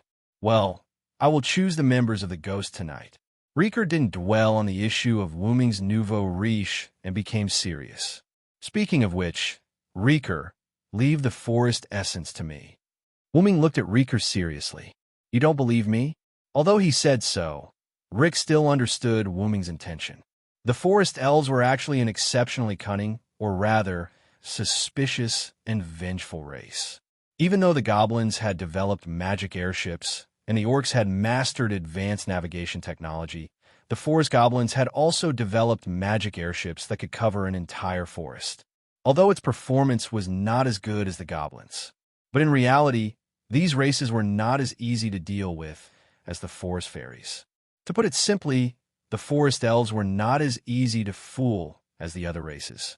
Compared to Rick and the others, Wu Ming could at least escape unscathed. At least it's safer this way. I don't want you to come back half-dead or unable to come back. Wu Ming jokingly teased Rick. Then, are you confident? Rick first smiled, then looked at Wu Ming seriously. Of course, Wu Ming said without hesitation, with a confident expression on his face. But I'll have to ask your ghost unit to cooperate with me a little. No problem. Shobi didn't speak at the side. She just looked at the conversation between the two as if they were old friends who had been together for many years. Data flowed in her orange-yellow eyes. This is also a heart, just like that, a great plan that could subvert all races was unveiled once again. The next morning, Wu Ming came out of his room early. Wu Ming didn't go to see the recruitment of the ghost last night. He just took a quick look and left with Shobi. Coincidentally, because Wu Ming and Rick's rooms were next to each other, Wu Ming met Rick, who was about to leave his room as soon as he went out. Yo, Rick, you're up early. Wu Ming greeted. You actually have a nerve to greet me. I originally wanted you and Zio to support me, but you actually sneaked away. Rick had a tragic expression. You don't know how nervous I was at that time. Everyone was looking at me. So many people only looked at me when I became the village chief. You don't know? Wu Ming didn't listen to Rick's complaints. Instead, he looked at Shobi, who was holding his hand. By the way, this was suggested by Shobi. Shobi used the reason of shouldn't siblings hold hands to let Wu Ming hold her hand. Is she afraid of crowds? Wu Ming said with interest. Shobi doesn't know. Shobi calmly shook her head. Right, Shobi, how was your interaction with Crone yesterday? After all, Shobi and Crone were honest with each other. They must have gotten along well. On the other hand, Shobi seemed to have recalled something terrible. Wu Ming could clearly sense that Shobi's body trembled slightly. Crone is so scary. Shobi recalled how Crone hugged and played with Shobi in the shower yesterday. She felt a lingering fear. Seeing Shobi like this, Wuming could only smile awkwardly and didn't say anything else. Hey, don't ignore me. Suddenly, Rick raised his voice. Oh, are you done, Rick? Wuming responded with a smile. Forget it. Let's not talk about this. Rick shook his head. The ghost is ready. We only need an opportunity to act. After all, many people leaving the village was a matter of concern. Hence, they couldn't just let those who were willing to become ghosts leave the village. Wuming brought two pieces of news to Rick. Good news and bad news. Which one do you want to hear first? Bad news, Rick answered without hesitation. I noticed a gnome worship nearby, as well as a few dragon gnomes. Perhaps because the two races had a conflict before, the gnomes and dragon gnomes didn't like each other. What Wuming meant was that this time, the two would most likely affect the surrounding human villages, which were Rick's small villages. Hearing this, Rick frowned at first. Then his brows relaxed. Through this bad news, Rick also guessed the good news. That's right. It's just as you thought. After this attack, the ghosts can act. Wuming smiled. Wuming woke up early in the morning to tell Rick these two pieces of news. At this moment, the mountain where the village was located shook violently. Without a doubt, the gnomes and dragon gnomes nearby were fighting. You really have a crow's mouth. Rick didn't know whether to laugh or cry at Wuming. He didn't know whether to praise or scold him. Chapter 432. Everyone, leave from the west exit. Crone shouted, directing the panicking crowd to leave.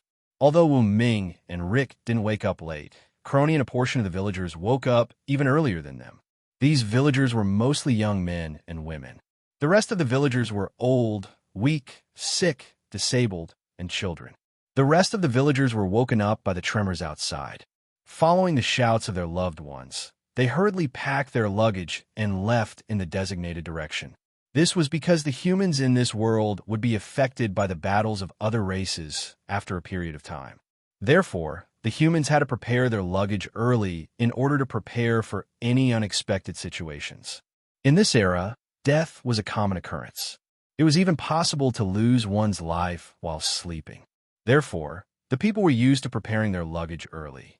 Like people who were used to earthquakes, they didn't panic and left in an orderly manner. However, it could be seen that the humans in this world lived in a cruel world. Seeing that almost everyone was leaving, Crone noticed that Rick and the Villo siblings didn't leave. Did something happen? Crone said worriedly. According to Rick, the Villo and Shobi were clear-headed, so he wanted to discuss some issues with them. Crone believed Rick's words.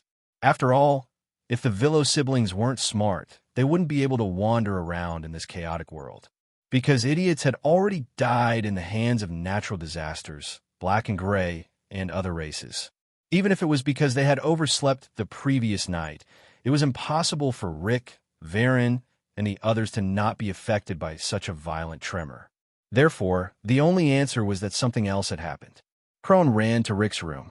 Looking at the half-closed door, Crone trembled as she pushed the door open.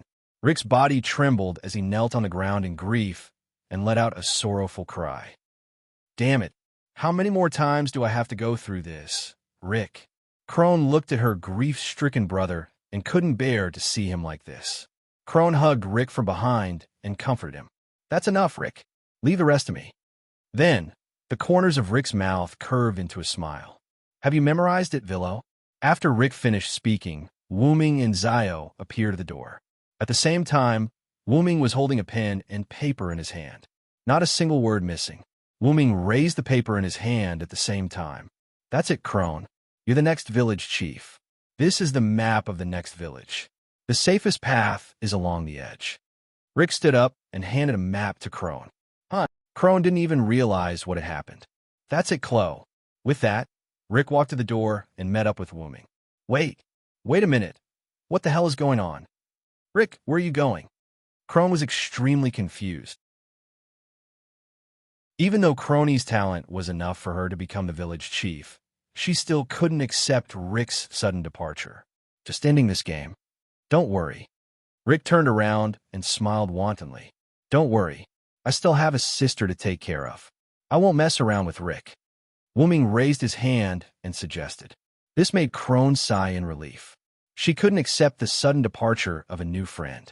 Then, I'll leave Zio to you. Wuming pushed Zio into Crone's arms.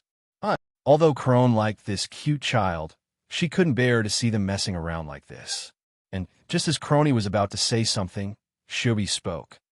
Please, you, big sister. Crone. Shobi stuttered shyly as she looked at Crone with her big, watery eyes. Instantly, the suggestion magic that Wuming cast on Zio was activated. With Zio's cute performance, Crone, who was a normal person, seemed to have been charmed. Wow, leave it to me. Instantly, Crone shrieked as she hugged Zio and rubbed against her. I'm just sending Rick off. I'll be back soon. After Wuming finished speaking, Rick and Wuming left. After Wuming and Rick left, Crone reacted. You must return safely. She prayed to the running man. Outside, on the path of retreat. Due to the fight between the goblins and the dragon goblins, not only did the ordinary people have to return to the village, even Rick and the specters had to return to the specter's nest. Now, Wuming and Rick were walking on the path to the specter's nest. I wanted to ask, are you going back to the village? Rick looked at Wuming suspiciously. Therefore, according to the plan, Wuming had almost no time to leave Rick and the others and return to the village. I have my ability. I can create a clone of the same level as me. Wuming explained. Wuming's dependent avatar had the ability to split his avatar. Wuming was going to use that ability to send his avatar back to the village to take care of Shobi. After all, Shobi was just living with human beings. Not to mention whether Shobi's avatar would be discovered by human beings. Moreover, Shobi needed someone to enlighten her. It just so happens that I also have a question. Wuming said, do you want me to record what you said just now? Isn't that something that can be forged in minutes? Only the heavens knew why there was a need for someone to record the words with a pen and paper as proof. Wuming wasn't wrong at all. That thing could be forged directly. It's just a title to replace the village chief. It's not that useful. Rick smiled slightly. You really have a bad taste. Wuming joked. Goddess-sama is not qualified to say that. Rick retorted. Ha, both of them laughed. When they came to the entrance of cave, both Wuming and Rick stopped. Then I'll go first. Wuming looked away. Well, we will also launch a strategy against the goblins and the orcs in 5 days. Immediately, without saying much, Rick and Wuming walked into the cave with their backs facing each other. Rick walked directly into the cave, and Wuming flew directly into the sky and flew away. So, they were really going to leave after sending him off. Chapter 433. After Wuming left the human gathering place, he directly returned to his true form and flew into the sky. Then, because of the plan, Wuming directly canceled the various shielding techniques on his body. At the same time, Wuming also released his own energy, which was the holy aura. At that moment, Wuming was like a flame in the night. No, a fireball, which was extremely eye-catching. Now, the Goblins' air fleet is on the northern coast of Lucia. Wuming remembered the map that Rick showed him. Wuming stayed in the air and looked to the north. Wuming's current location was south of Lucia, which was not far from the northern coast. Let's mess around a little. With that said, Wuming spread his wings and quickly flew toward the north. In the south, Lucia and Ayla intersected. It was an ocean, and the Forest Elves' fleet was sailing from that ocean. As the current chief octopal sorcerer of the Forest Elves and the main researcher of the Zeroth Ward of the Void, Shinki Nearbalion's wisdom was naturally needless to say. She was also quite proud of herself, so she took on the heavy responsibility of the Forest Elves' fleet commander. However, she was rather fearful of the mysterious powerful being that the dragon spirit mentioned. After all, even though it was annoying to think of a musclehead who didn't have any intelligence and relied solely on brute strength, Shik had to admit that his powerful strength was indeed frightening. As a result, it was no longer appropriate for her to act freely in Lucia.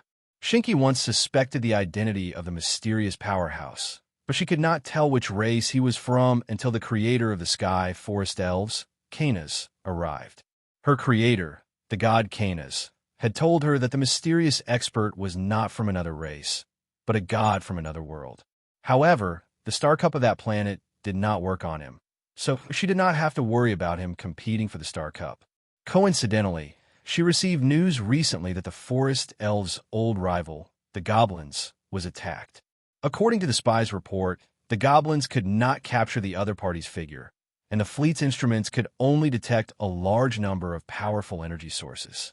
Those energy sources were not elves, but unknown energy sources. From this, Shinki judged that the dragon who attacked the goblins' fleet was the powerhouse from another world that Canis mentioned. Therefore, Shinki decided to evacuate the forest elves from Lucia. However, it seemed that the goblins' losses were not serious. Because of that, it just proved that the mysterious powerhouse was just passing by, and the reason for the attack was unknown. In any case, the forest elves enjoyed watching the forest elves. Shinki made such a decision in order not to let her people follow in their footsteps. So, as the forest elves fleet, the elves' airship fleet, the elves' airship fleet, and headed to the Yar-Ala continent. Naturally, Shinki had his own plans for heading towards the continent of Yar-Ala. Gods is the Zeroth elves the god, the Zeroth god was the elves was the god. Standing at the front of the fleet, Shinki looked at the Lucia continent. For the sake of our god, please bless us, Canis. Shinki prayed to his god, and at that moment not good. Lord Shinki, an ordinary forest elf soldier, hurriedly ran to the bow of the ship. What's the matter? Don't panic. Shinki looked at the soldier unhappily. Yes. I'm sorry, Lord Shinki. The soldier calmed down and stood up straight. Tell me, what happened? Shinki asked casually. It's like this, Lord Shinki. Our magic has detected an unknown energy source, and the amount is huge. The captain asked me to inform you. What did you say? In the captain's room of the Forest Elves' magic airship flagship, Shinki walked in a little panic, and his eyes suddenly rushed to the big screen. What the hell is going on? Shinki said with a little anger. At that moment, because of the confidentiality issue, there was only one captain left in the entire captain's room, and that captain didn't know why Shinki was angry, so the captain had to report truthfully. It's like this, Lord Shinki, we just detected a large non-elven energy source. I'm worried that it's that, so I asked the soldier to inform you. The captain said politely. Even he had to show respect to the Zeroth Shield Chiefs, 8 stages, and the Zeroth Elves. That was why Shinki roared angrily as soon as he came in. Shinki naturally understood what the other party meant by that.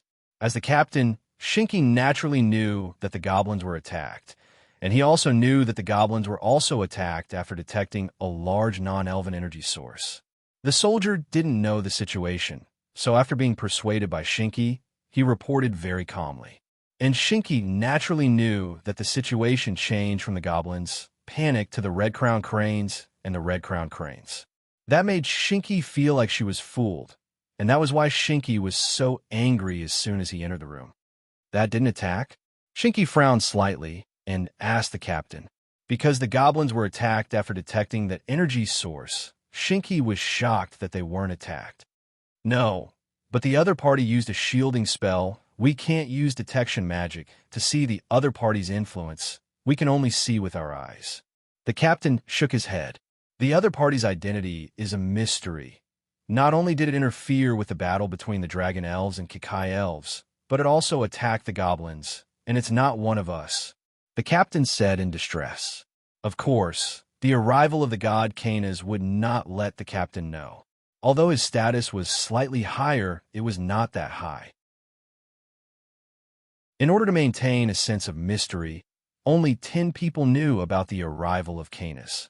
Those 10 people were either powerful or strong, and Shinki, as the main developer of the Zeroth Shield, naturally knew about it. You don't have to worry about the other party's identity. The higher-ups have their own arrangements. Where is the other party now? Shinki changed the topic. The captain quickly checked the energy source, and as a result, the captain was shocked, and his face changed. It's right here. What? Shinky was also surprised. The captain brought up the image, and the energy source just happened to coincide with the flagship. Yo, two forest elves.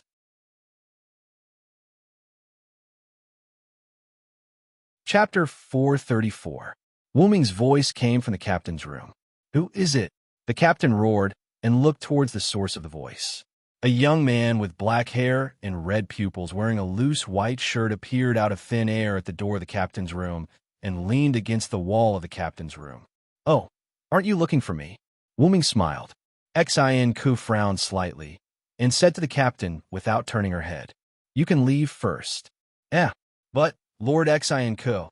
Okay, I understand. The captain wasn't stupid and walked towards Wooming's position. That was the door. Wooming wasn't afraid that the captain would go home and call for reinforcements, because both sides knew that violence wouldn't solve the problem.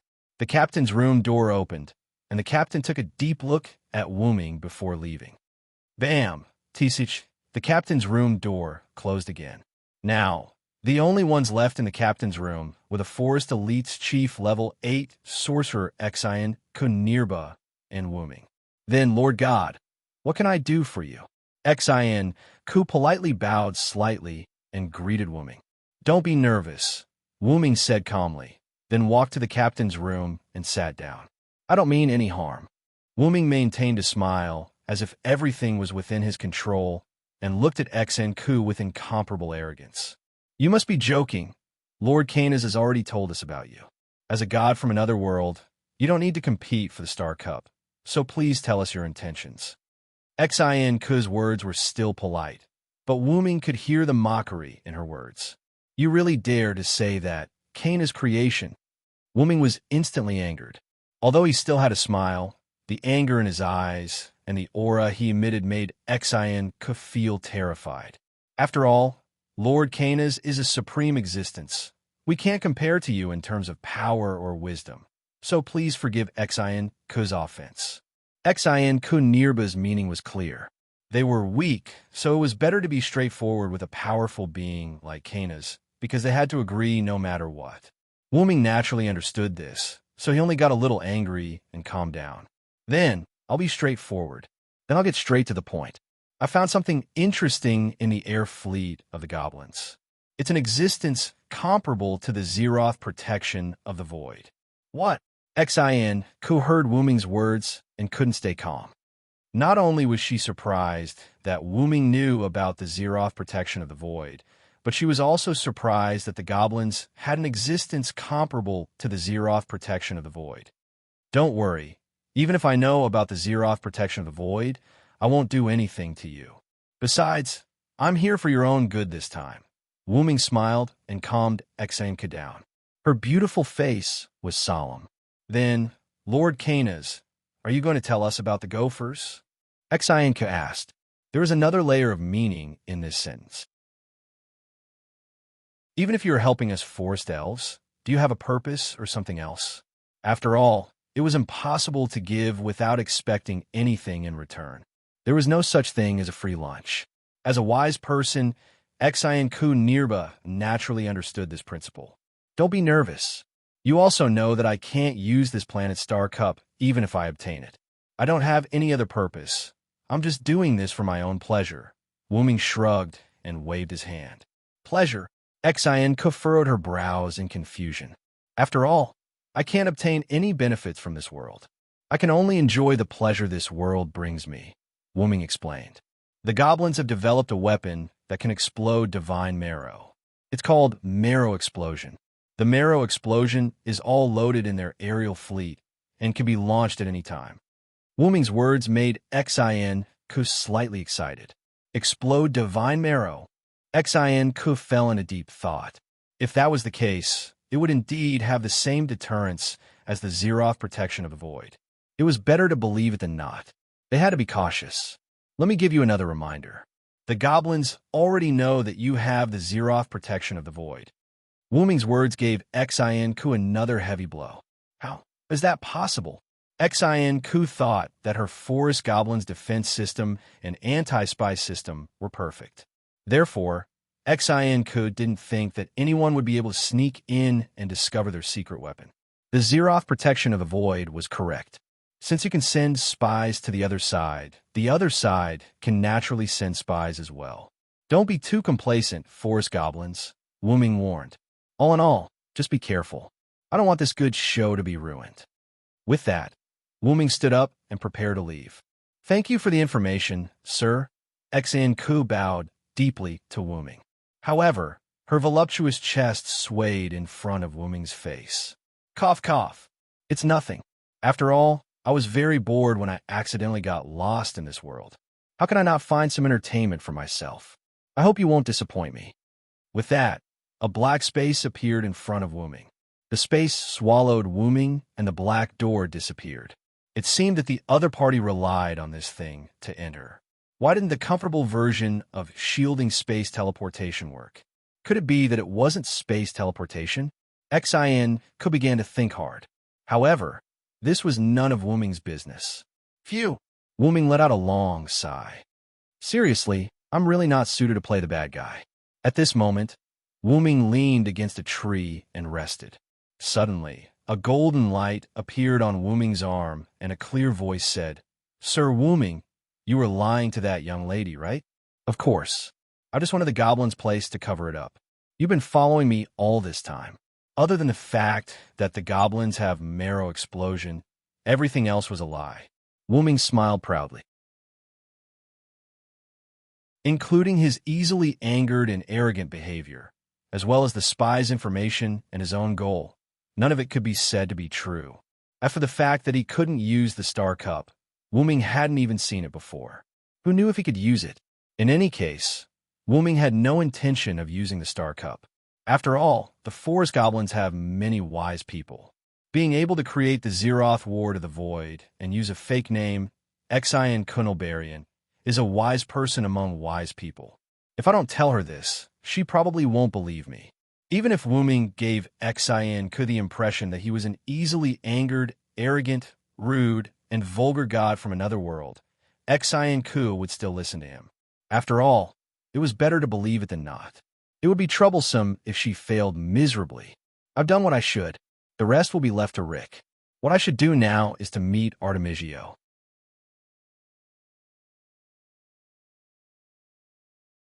Chapter 435. In a secret cave somewhere, Rick and Wooming sat opposite each other. In front of them was a map that was larger than an ordinary one. On the map were chess pieces carved from crystals of different colors. These chess pieces represented the various races. Now, there are no more chess pieces representing the various races on the Lucia continent on the map. In other words, the major races had already withdrawn from the Lucia continent. There were basically no large races left on the continent where humans were. In that case, the first step is complete, Wooming said calmly. The goal of not letting the continent where humans were located become a battlefield had been achieved. The battlefield on the Ayla continent has also been formed. Rick smiled as if everything was under his control. In the southeast of the Yar continent, there were chess pieces representing the forest elves, fairy elves, and dragon elves. The forest elves entered the southeast of the Yar continent through the southern part of the Lucia continent and pulled out the fairy elves, who had retired from their hidden nests, to join the Forest Elves Alliance. With the idea that the enemy of their enemy was their friend, the forest elves pulled in the dragon elves, who were at odds with the goblins. However, there were very few dragon elves. The three forces were entrenched in the southeast of the Yar Ayla continent, led by the forest elves. In the northeast of the Yar Ayla continent, there were chess pieces representing the goblins, giants, and fantasy breeds. The goblins were originally entrenched in the northwest of the Lucia continent.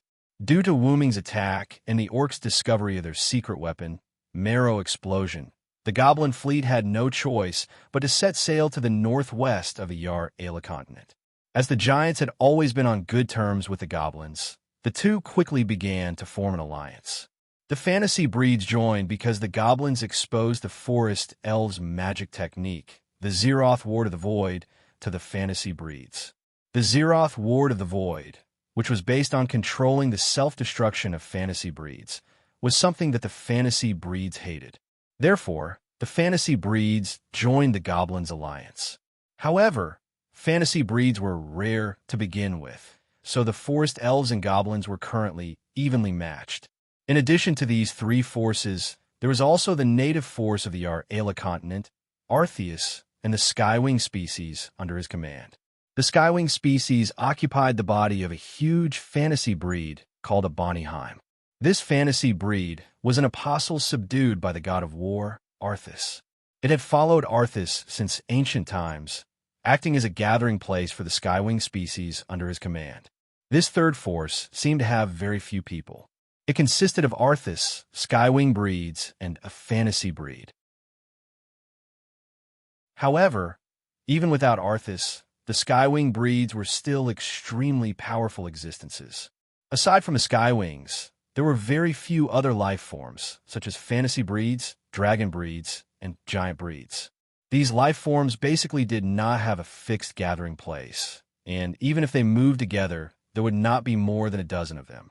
As for the Skywings, because they had a gathering place, they would basically move out in groups and hunt for heads. It could be said that no one was willing to provoke the Skywings. That was why the forest goblins and goblins were on Lucia and not Ayla. However, war was a collective battle, so the Skywings might be slightly weaker. However, the Skywings still had a powerful ability that they could use as a group, Sky Strike. The old capital of the forest goblins, Marilon, was destroyed by a Skywing Sky Strike. If Arthas was included, then it would be impossible to calculate. In this world, the gods were born from the elven corridor, and the gods that were born had their own characteristics, concepts, and so on. The creations of the gods were often the same as the gods. For example, the creator of the goblins, god Okan, had the title of god of forging. The goblins were also experts in the field of forging. The magic airships were the first to be researched by the goblins. The magic airships of the forest goblins were actually just using magic to make the warships fly, unlike the goblins' magic airships that used fuel ores as a power source. Canas was the god of the forest, and her creations were the elves that were close to the forest. As the god of wisdom, she could use 168 types of spells at the same time, which was the so-called 168 types of spellcasters. It should be known that the strongest of the forest goblins was the 8th type of spellcasters. That was how wise Canas was. As for the Kakai race, their god initially wanted to find someone to answer his questions, so he created 5 small machines. However, he realized that these 5 small machines could not answer his questions. Therefore, the god passed through his own spirit and died. Then, those 5 small machines developed into the current Kakai race. The god of war was naturally born from hatred, hostility, malice, blood, and other things related to war. That was why Arthas was crowned as the strongest. Therefore, the power of war was often terrifying, more terrifying than wisdom, forging, and so on.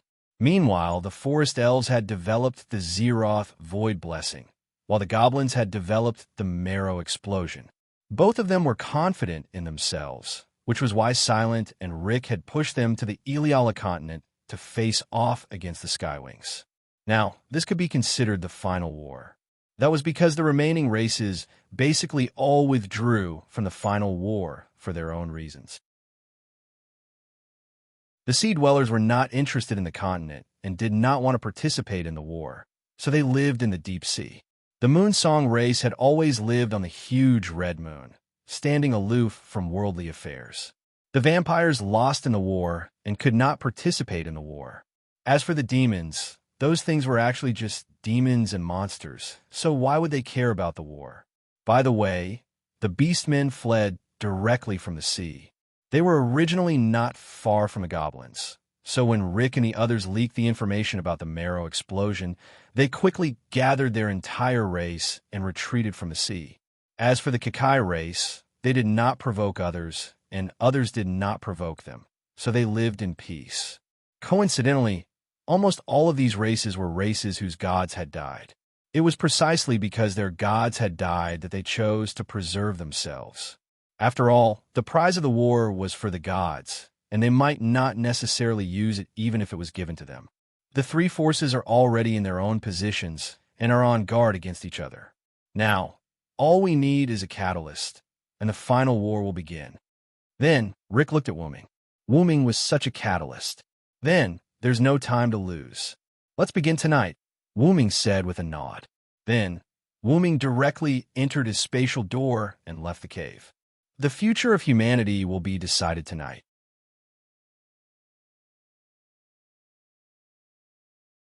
Chapter 436. The sun set and night fell. In the Yar-Ala continent, Wuming floated in the air as he looked at the massive creatures in the sky.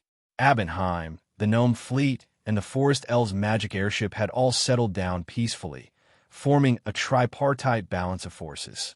Even so, Wuming was still only interested in Arthas.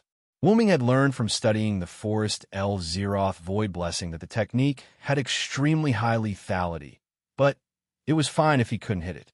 As for the gnome's marrow explosion, Wuming estimated that it could match the Zeroth void blessing, but it was still the same. It was fine if he couldn't hit it. If it was just a defenseless Arthas, then the Zeroth ward of the void and marrow explosion might have been effective. However, against a group of Skywing species that could use Sky Strike, as well as Arthas behind the Skywing species, the forest goblins and goblins would have a hard time hitting their targets. However, Wuming didn't care if the forest elves and gnomes could kill the Godslayer, or if Arthas could defeat the 6 major races. These had nothing to do with Wuming. Wuming's goal had always been clear, and that was to help Rick and let the humans obtain victory with their own hands. That was all. In this way, the Kakai species that could replicate the techniques of other races would come in handy. After all, what better way to signal the start of battle than when the enemy released their signature technique? However, Wuming only knew one Kakai species, and that was Zayubalas or Shobi. However, Wuming didn't want Shobi to participate in the battle. As Wuming had an avatar, he was very clear about Shobi's current state. The human villagers' care and enthusiasm for Shobi made Shobi, who had long developed a desire to explore her heart, surge like a lake that had been opened. At present, Shobi often had situations where data kept flowing in her eyes, her head heated up, and her body trembled as she said, "Error, error." Fortunately, Wuming's clone was there. Through Wuming's Lune runes and Yggdrasil, World Tree, magic, the villagers didn't notice that Shobi wasn't human. Even Crony, who hugged Shobi to sleep almost every night and often bathed with him, didn't notice that Shobi wasn't human. In addition, Wuming would guide her from time to time. Wuming believed that Shobi had already obtained imperfect feelings. The reason was in Wuming's hands. "Thank you, Shobi." Wuming took out a metal sphere and thanked Shobi, who was far away on Lucia. The metal sphere in Wuming's hand was given to him by Zio. "Nameless needs this. I'll give it to you." Although Shobi had feelings for him, she still had that submissive personality, although she liked it this way. After all, we're siblings, aren't we? Then, Shobi handed the metal sphere to Wuming's clone. At that time, Wuming's clone looked at Shobi with an indescribable gaze, but Shobi only smiled. The clone believed that it was the most beautiful smile Wuming had ever seen in this world. Although it was a clone, the clone was still Wuming. Therefore, other than knowing that he was a clone, he was basically the real Wuming. Therefore, Wuming's clone accepted Shobi's gift and patted her head. "Thank you, Shobi." In order to let Shobi stay here with peace of mind, Wuming's clone accepted the metal sphere and immediately used a teleportation door to transfer the metal sphere to Wuming's hand. He also explained to Shobi the truth that he was a clone. Shobi didn't feel depressed. Even if you're a clone, your love for Shobi isn't any less than your main body. This made Wuming's doppelganger extremely touched. We can't disappoint the young lady's kind intentions. At this moment, Wuming said as he injected magic into the metal ball. Although it wasn't, Wuming's special ability allowed Devil Power to use these devices that relied on power. In an instant, the metal sphere turned into a simple armor and stuck tightly to Wuming's body. This feeling, is it the Jikai type? Wuming extended his hand and moved his arm that was already covered in metal. When the clone gave Wuming the metal sphere, he didn't tell Wuming how to use it. He simply told him to inject Devil Power into it. He didn't expect it to be an external armor of the Jikai type. However, it didn't seem to be just that. With his mind, a lens appeared in Wuming's left eye. Through the lens, Wuming could see things like analysis. However, because Wuming wasn't a Jikai type, he couldn't understand the data. I see. Is part of the Jikai type's ability in this armor? Wuming understood the function of this thing. The metal sphere from before could be said to be a byproduct of Shiobi's split. It could also be said to be an inferior version of the Jikai type. Wuming was no longer surprised by the Jikai type that evolved from just 5 small square boxes. The Jikai type was a bug. Because Wuming didn't have the Jikai type's calculation ability, he couldn't inherit all of this power. However, it was still possible to use a weapon. Wuming raised his 2 arms that were covered in thin metal and aimed at the gnomes and forest spirits. Let me try. Something that contains Shiobi's feelings. Pseudo Sky Strike. After Wuming finished speaking, the magic power in his body burned fiercely like fuel. Wuming's entire body shone like a bright star in the night. Then, 2 long sniper rifle barrels extended from Wuming's palms. Simulating the Sky Strike of the Skywing type, the 2 forces instantly condensed, and then, boom! 2 huge cannonball-like sounds resounded through the sky. 2 meteors flew straight toward the forest spirits' magic airships and the gnomes' magic fleet. Boom! There were violent roars on both sides, and flames shone in the night. From the flames, Wuming could vaguely see that a few of the gnomes' ships had fallen. On the other hand, the magic airship of the forest fairies was fine. It made sense. The forest spirits' airships were definitely filled with defensive spells. Even if the gnomes' fleet had defensive spells, they wouldn't be able to use them as well as the forest spirits. After all, Wuming's previous attack had expended a lot of magic power, but it had only brought down a few of the gnomes' magic airships. Is it because of the imitation? Wuming looked at the gun barrel that was still smoking due to the overload. However, he had achieved his goal, which was to start this war that wouldn't start for a long time. Wuming looked at the gigantic whale-like fantasy breed, Abenheim.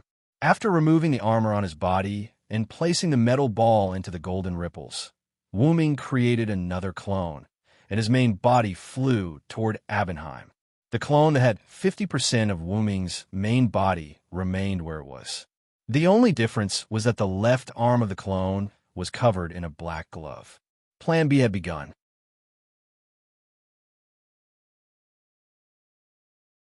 Chapter 437. On the fantasy breed of Bonnieheim, the green-haired Skywing breed's first creation, Azrael, sat on the edge of a rock, casually looking at the joint fleet of the forest elves and gnomes. Truly a bunch of people who don't know their limits, meow. Azrael said with a peculiar tone, her 2 eyes revealing death. This was a characteristic of the Skywing breeds. Looking directly into their eyes would mean seeing death. How boring. Why aren't they attacking yet? I can't wait to collect their heads. The final creation, Giliel, flew beside Azrael in boredom, her pink hair wantonly fluttering.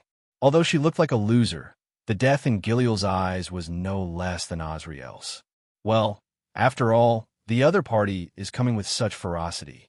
It's best to be cautious, meow. Although that was what she said, Azrael's face was brimming with a frivolous smile. She did not believe that these people could defeat their creator, war god Artesius, even if they worked together. Besides, they had not yet worked together and had instead chosen to split into 2 to form a tripartite confrontation. How sad. If they worked together, they might have had a chance, meow, Azrael said mockingly. Don't say that, Azrael. In any case, they'll definitely be defeated by Lord Artesius. It doesn't matter if they work together or not. Giliel flew behind Azrael, waving her hands as she calmly said. It seemed that the Skywings were truly confident in their creator, Artesius. After hearing Giliel's voice, Azrael lowered her head as if she had heard something terrifying. Ah, Azrael, are you still thinking of using the same trick? Giliel seemed to already know the outcome and quickly distanced herself from Azrael, who had lowered her head. Suddenly, Azrael flew up and ran toward Giliel. Wah, little Gilliel, call me big sister, meow, no way, Gilliel said evasively, and Azrael chased after her. Then let me hug you for a bit, please, meow, hee, then try to catch up to me. Then, the two beautiful bird-like girls began to chase each other in the air. If one were to take a closer look, other than the length of their hair, the color of their hair, and their faces, the two of them were quite similar in terms of clothing style and body proportions. If one were to say that the two of them were fraternal twins, people would believe it. In truth, all the skywing species looked similar. After all, they were all made from the feather fragments of the god of war, Arthas. It could be said that all the skywing species were sisters. As for the wings, they were a necessity for the skywing species. At this moment, Azrael and Jillian came to a halt and gazed into the distance. That wasn't where the forest goblins or goblins' fleets were located. Instead, it was an empty space. However, if one looked carefully, they would be able to see where the light came from. One had to know that even a little light in the dark would attract attention. Not to mention, that's right, that was Skystrike, Gilliel said calmly. The Skywings are the most familiar with the abilities of the Skywings, but this Skystrike seemed especially powerful. Sure enough, at this moment, that light suddenly split into two and flew toward the forest goblins and goblins. Boom! Almost instantly, the Skystrike struck the forest goblins and goblins' fleets, creating a huge explosion. I've already given the order for the Skywings to obediently stay here, meow. Azrael frowned. Those two Skystrikes were already the most powerful attacks a single Skywing could unleash. This was also why the lively and active Jillian had not gone out. Well, who knows? Maybe some of the sisters are a little willful, Jillian said jokingly with a smile. The flames of the explosion soared into the sky like a beautiful flower in the dark night, igniting the flames of war. Time go, little Jillian. Get ready to attack, meow, Azrael said. Whether it was the Skywing sisters or someone pretending to be them, the forest goblins and goblins would not turn a blind eye to the provocation of the Skywings just because of a misunderstanding. Is the battle finally about to begin? Jillian smiled happily, the death in her eyes becoming even more apparent. On the other side, on the forest goblins' fleet, Lady Shinka, we've been attacked by the Skywings' Skystrike. What do we do? Should we counterattack? The captain asked, somewhat flustered. Have the dragon goblins wait for now. Rule the fairy goblins and prepare to activate the Zeroth Void Blessing with us. Shinka said calmly as she looked at the captain. Yes, sir. The captain saluted and left. After the captain left, Shinka wiped the sweat off her forehead. What's with that Skystrike? My defensive technique almost failed to block it. Indeed, that Skystrike had been blocked by Shinka's defensive technique. If the forest goblins' warships had taken it head-on, there was a 100% chance that several of their warships would have been destroyed. Isn't the goblins a good example? Shinka thought to herself as she looked at the downed warships of the goblins. But the Skywings shouldn't be that stupid. After all, the situation was not favorable at all. Starting a war at this time was the most unwise choice. Or maybe someone is framing us. Shinka frowned and stroked her chin. However, even if someone was framing them or the Skywings were deliberately starting a war, they were still in a passive position. The fireworks just now was like a signal. Not only the Skywings, but the goblins had also begun to take action. After all, the goblins had already lost a few magic airships. How could they not take revenge? Furthermore, the goblins probably did not realize that someone was framing the Skywings. However, there was no need for that. They just needed to win. My Zeroth Void Blessing is invincible. Skywings, goblins, and war god Artemisu, just wait for your destruction, Shinka said confidently. However, they would soon be slapped in the face. On the other side, the goblin fleet. Sure enough, the goblins' fleet had already begun to reload their marrow bombs after losing a few of their magic airships. Meanwhile, the goblins had temporarily pacified the fantasy breeds and giant breeds.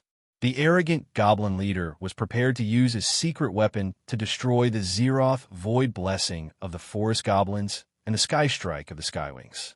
There is no doubt that he was an arrogant fellow. The Skywings gathered together and activated Sky Strike. Because Lord Artemisu did not appear for some reason, all the Skywings began to listen to Azrael's orders and prepared to use Sky Strike to simulate Artemisu's divine strike to deal with the forest goblins and goblins. On the other side, at the forefront of the forest goblin fleet, Shinka stood at the bow of the fleet and nodded at the Zeroth void blessing prepared by the forest goblins behind her. On the other side, the goblin leader also nodded when he saw that the marrow bombs had already been reloaded.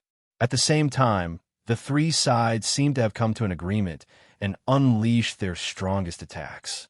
Pseudo Sky Strike, Zeroth Void Blessing Release, Marrow Bomb Fire, a white holy light with golden edges, an energy pillar filled with green energy, and several missiles comparable to hydrogen bombs and atomic bombs were used at the same time.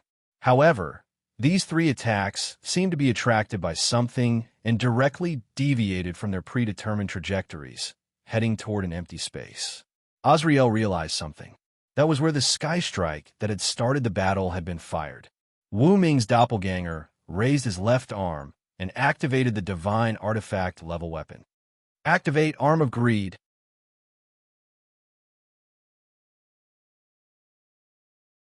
Chapter 438. Wu Ming raised his arm of greed high up. The vambrace on his arm was like a black hole, producing an unparalleled suction force.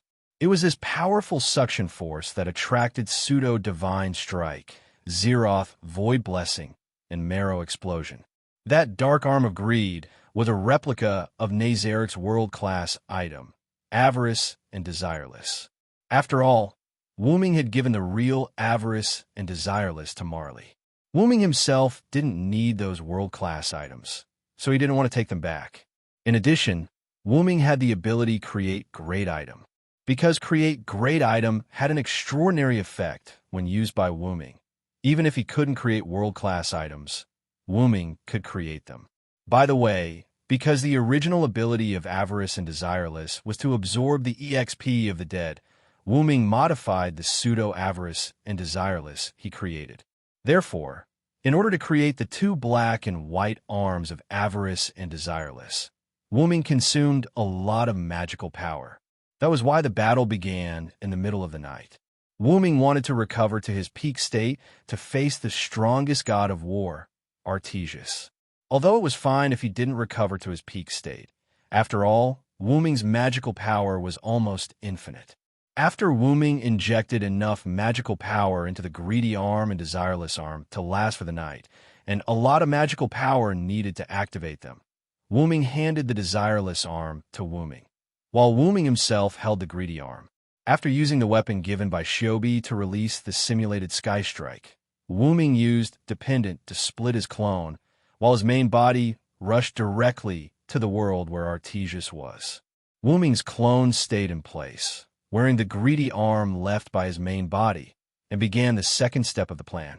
When Wu Ming's dependent split into two clones, those two clones had 50% of the main body's ability.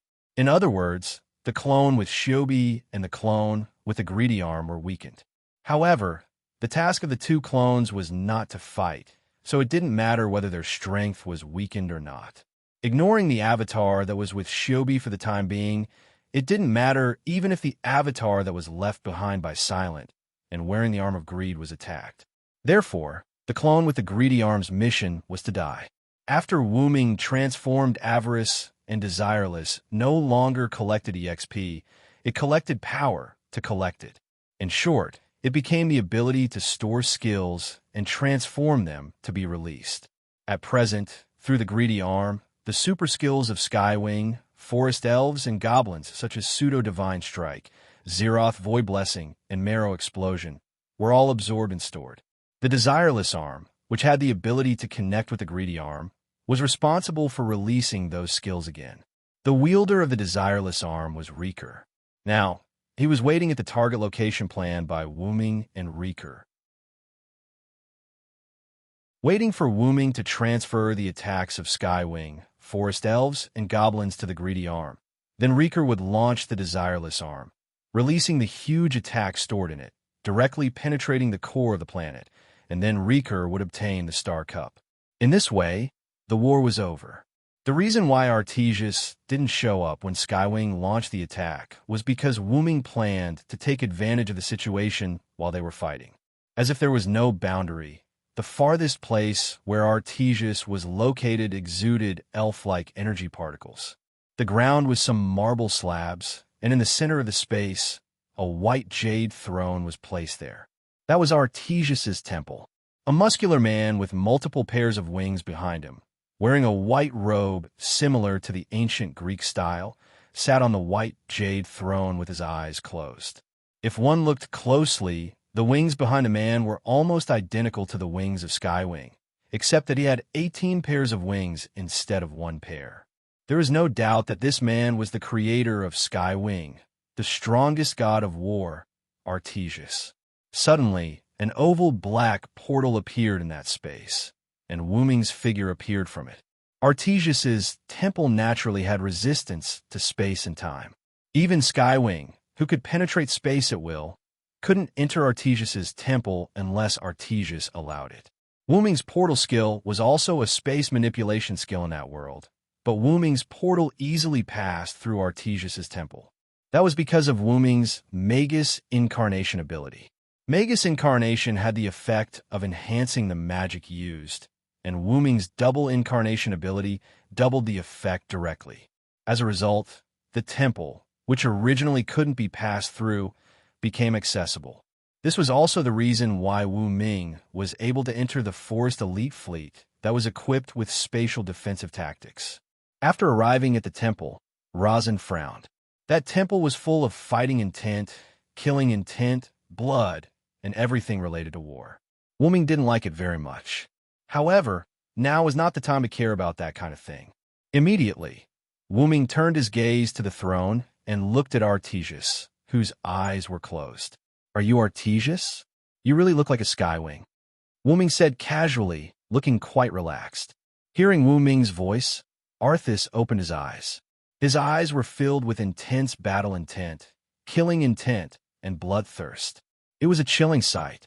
Wu Ming once heard that if you looked directly into the eyes of Skywing, you would see death. Now, Wu Ming said that if you looked directly into the eyes of Artesius, the creator of Skywing, you would also see death. Do you boring gods really create things based on your own appearance? Wu Ming said somewhat uninterestedly. You're finally here, god of another world. Artesius ignored Wu Ming's ridicule and began his speech. I've waited for too long. There's no one in this world who can defeat me. Only a different world can defeat me. Hearing Artesius's words, Wu Ming smiled. You have the same temperament as that god Welslana. He's also been looking for someone who can defeat him. After Wu Ming finished speaking, Artesius's eyes lit up. There's actually such a person in another world. If I can see that god Welslana, I'll definitely fight him. However, you won't have the chance. Wu Ming began to move. His legs moved toward Artesius. His speed became faster and faster. In an instant, Wu Ming's figure disappeared in front of Artesius. Immediately after, Wu Ming's voice came from behind Artesius. I've already defeated him. Today, you'll be the same.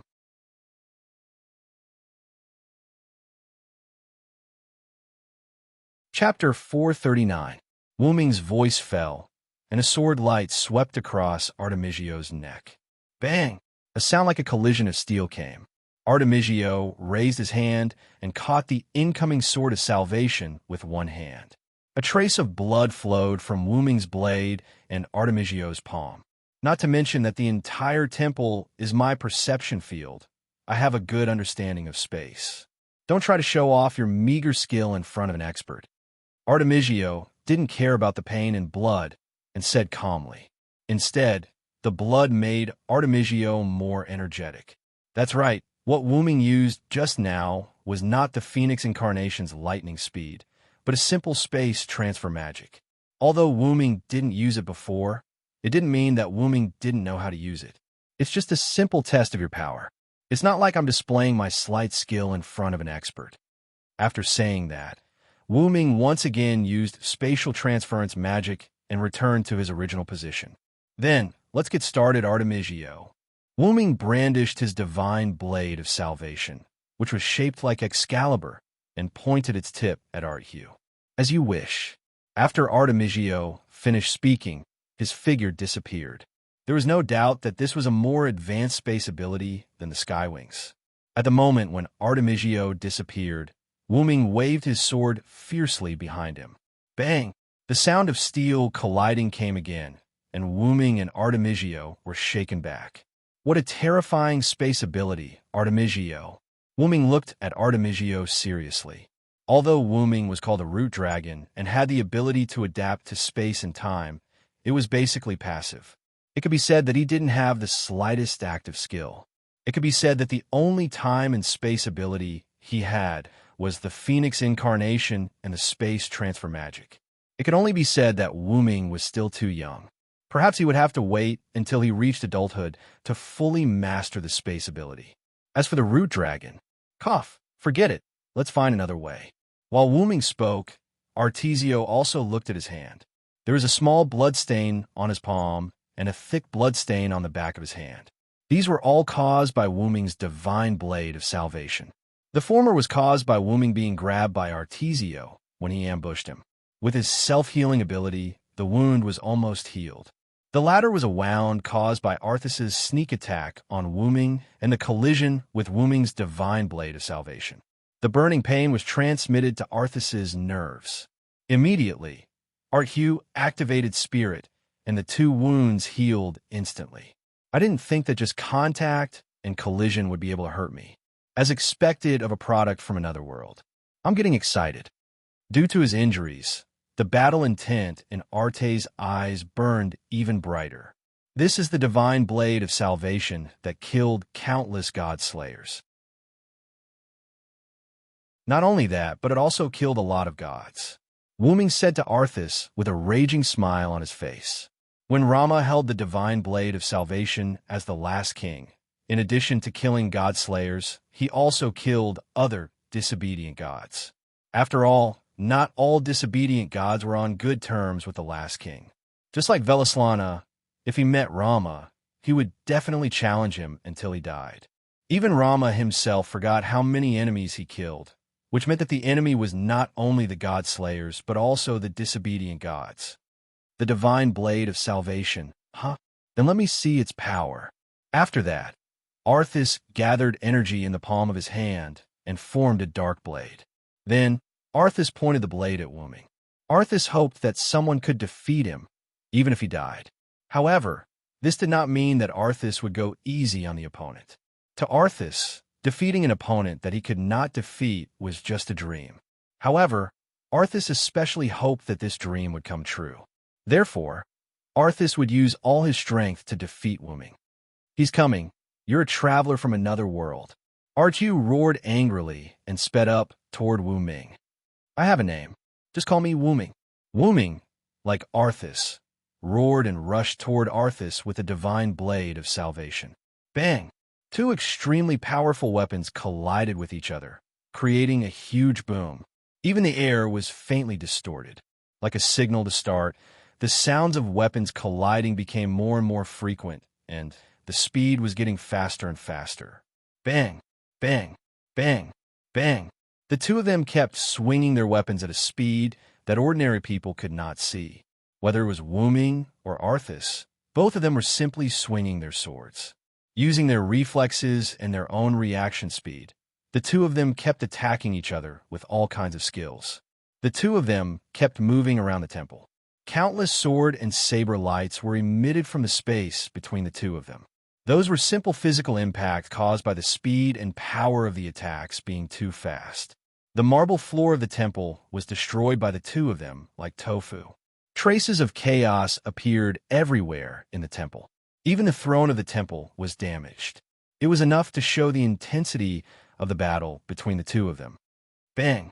Suddenly, Wu Ming and Artemis separated and stared at each other. I didn't expect you to be able to surpass me in hand-to-hand combat. I'm so happy. Arthas smiled like a Spartan as he looked at Wu Ming excitedly. This was taught to me by my master, the God Slayer. Coupled with years of practice, I naturally have such martial arts. I'm quite interested in your martial arts, Arthas. After all, Arthas was born as a god of war and had always been the strongest. Wuming originally thought that Arthas would not be so meticulous in this aspect. As a god born from heaven and earth, shouldn't they generally be able to defeat their enemies with one move or use powerful magic? However, not only was Arthas able to fight Wuming in hand-to-hand combat, but he was also not at a disadvantage. This was beyond Wuming's expectations. Not only that, but Wuming also found that Arthas's martial arts did not seem like talent. That was why he raised this question. Then, Arthas answered Wuming's question. My strongest name indeed comes from my powerful ability, Divine Strike. However, as the god of war, how can I not know martial arts? That's right. The god of war did not just mean the god of war, but also the god of war. That was why Arthas was able to fight Wuming in hand-to-hand combat. But even so, you've reached the end of your road. As soon as Wuming finished speaking, the sword in Arthas's hand shattered instantly. It cannot be helped. The sword was only created temporarily by Arthas using the energy in his body. Naturally, it was not as good as Wuming's divine sword of salvation. It was a miracle that Arthas was able to hold on for so long in hand-to-hand combat with Wuming. Arthas did not have a specific weapon. As the strongest god of war, his body was the best weapon. The collision with Wuming's divine sword of salvation proved this point. However, Arthas would not be foolish enough to go head-to-head with his opponent's divine weapon. In that case, I'll let you have a taste of my magic.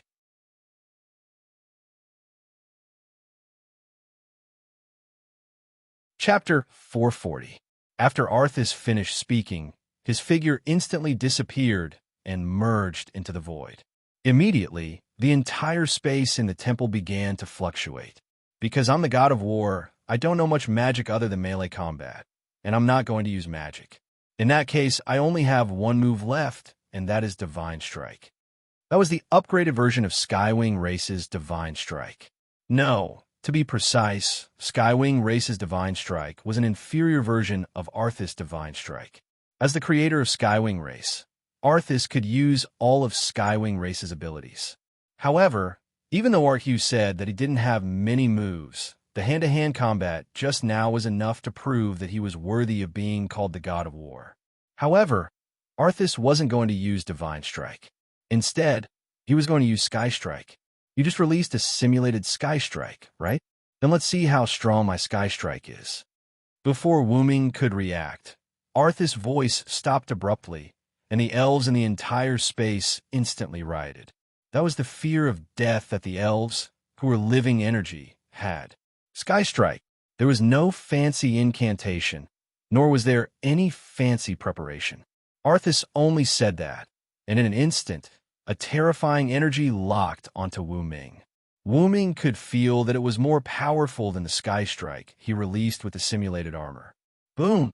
The explosion occurred in the temple, which was not very big, and the flames produced by the explosion covered the entire temple. Arthas' figure emerged from the space, looking at Wuming's position in the temple, slightly surprised. Now, there was a huge and strange semicircular shield at Silent Cry's position. But upon closer inspection, it wasn't a semicircular shield at all. It was clearly a semicircular defensive barrier formed by countless shields stacked together. I didn't expect you to have such a trick, Arthas praised. As if hearing Arthas' praise, the defensive barrier formed by the shields moved. Crack, crack, crack. With a burst of cracking sound, the shields that formed the defensive barrier disintegrated, revealing Wuming's figure. The divine sword of salvation in his hand turned into a Manchala square that only revealed a few grids, floating behind Wuming. Buzz! Manchala's square formation shook slightly, and countless empty squares appeared behind Wuming. Then, these dozens of shields were like swallows returning to their nest, all of them safely and automatically entering the squares. All the shields went into all the empty squares, no more, no less. Subsequently, the Manchala square condensed and turned into a shining platinum holy sword. It was the divine sword of salvation. Those shields were the Manchala Square's divine sword of salvation's divine sword. The moment Arthas released the sky attack, Wuming turned the divine sword of salvation into the Manchala Square. He took out the countless defensive equipment stored in the Manchala Square to form a semicircular defensive barrier. When Wuming was in the Godslayer's world, the Holy Sword light cannon that he released was blocked by the Aegis shield in the Manchala Square by the last king, Rama. However, that was a god's clone after all. Meanwhile, Arthas, who was facing Wuming, was the real god of this world. Wuming dared not be careless, so he surrounded himself with tens of shields. Although Wuming would not die even if he was hit by the sky attack, he would want to take it head-on if they could defend themselves. I see. Is that the function of this divine weapon? It's a great weapon. Even I want to take it for myself. Arthas had a smile on his face. He was excited to have an opponent who could defeat him. Come at me if you can, Artemisia. I have a lot of treasures. Wuming was not mad at Arthas for being a robber. Instead, he encouraged Arthas while smiling. Try my god relic barrage next, Arthas. Wuming tossed the divine sword of salvation behind him as soon as he was done speaking. There were ripples in the air as if it had melted into water. Subsequently, countless illusory grids appeared behind Wuming. The countless swords, sabers, spears, swords, halberds, and other weapons in the grids were aimed at Arthas. Subsequently, countless god relics were shot at Arthas as he frowned. You can't hurt me if that's all you've got. Arthas used his spatial ability to hide in an alternate dimension as he spoke. However, Wuming had no intention of stopping at all. Instead, he sped up the speed of the god relics barrage. Bang, bang, bang, bang. Wave after wave of god relics were shot at where Arthas was hiding. All of the god relics hit the ground directly, causing an intense explosion. It was only natural that such an outcome would happen because Arthas had already entered an alternate dimension. However, some of the weapons were distorted when they passed through the alternate dimension that Arthas was hiding in.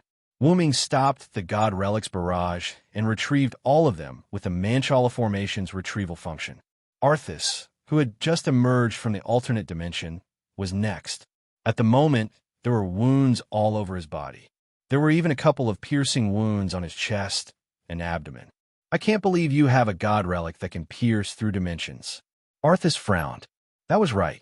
There were a couple of god relics that could pierce through dimensions hidden among the god relics. As Arthas was careless, the god relics hurt him when they pierced through his body. Apart from that, the god relics were on par with grade A relics. It was a piece of cake for them to break through Arthas's defense. Wuming was surprised that there were only a couple of piercing wounds on Arthas when there were so many god relics at the same time. However, it did not matter to him. So, I've broken through your dimensional ability, Arthas. Wuming smiled at Arthas. Now, Arthas could no longer use his dimensional ability to avoid being hurt. If Lin Huang were to use a skill that targeted space and crushed Arthas's divine marrow, Arthas would die. Arthas wanted someone to defeat him. He did not mind being killed, but he did not want to die in such a humiliating way. The reason why Arthas was still alive despite having so many piercing wounds on his body was that his divine marrow was not hit. In other words, Arthas had protected his divine marrow when he was attacked. However, even if he managed to protect his divine marrow, Arthas would not choose to use his dimensional ability to dodge Wuming's god relics barrage again. First of all, he would really die if Lin Huang managed to break through his divine marrow's defense. Moreover, Arthas was a god of combat. He knew that the best defense was offense. I don't like defense. Attacking suits me better. Arthas's eyes gleamed as soon as he was done speaking. An energy sword appeared in his hand again. Then, I'll be a little more serious. Then, the two of them began to fight again.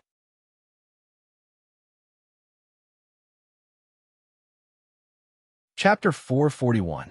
Wuming and Artesio's battlefield had changed. Wuming felt that Artesio's war god temple was too small, so he took out the staff of Anzuwergen and activated the inherent barrier. Artesio was not afraid of the enemy's home ground. Instead, he was more excited. Although the body was made by Wuming's main body, the staff of Anziwergen and other items in Wuming's Dragonist dimension were real. The principle was to open a new door in Wuming's Dragonist dimension. That door was the secret pattern on the root dragon's body made by Wuming, so those items were real. The third floor of the great underground tomb of Nazalik.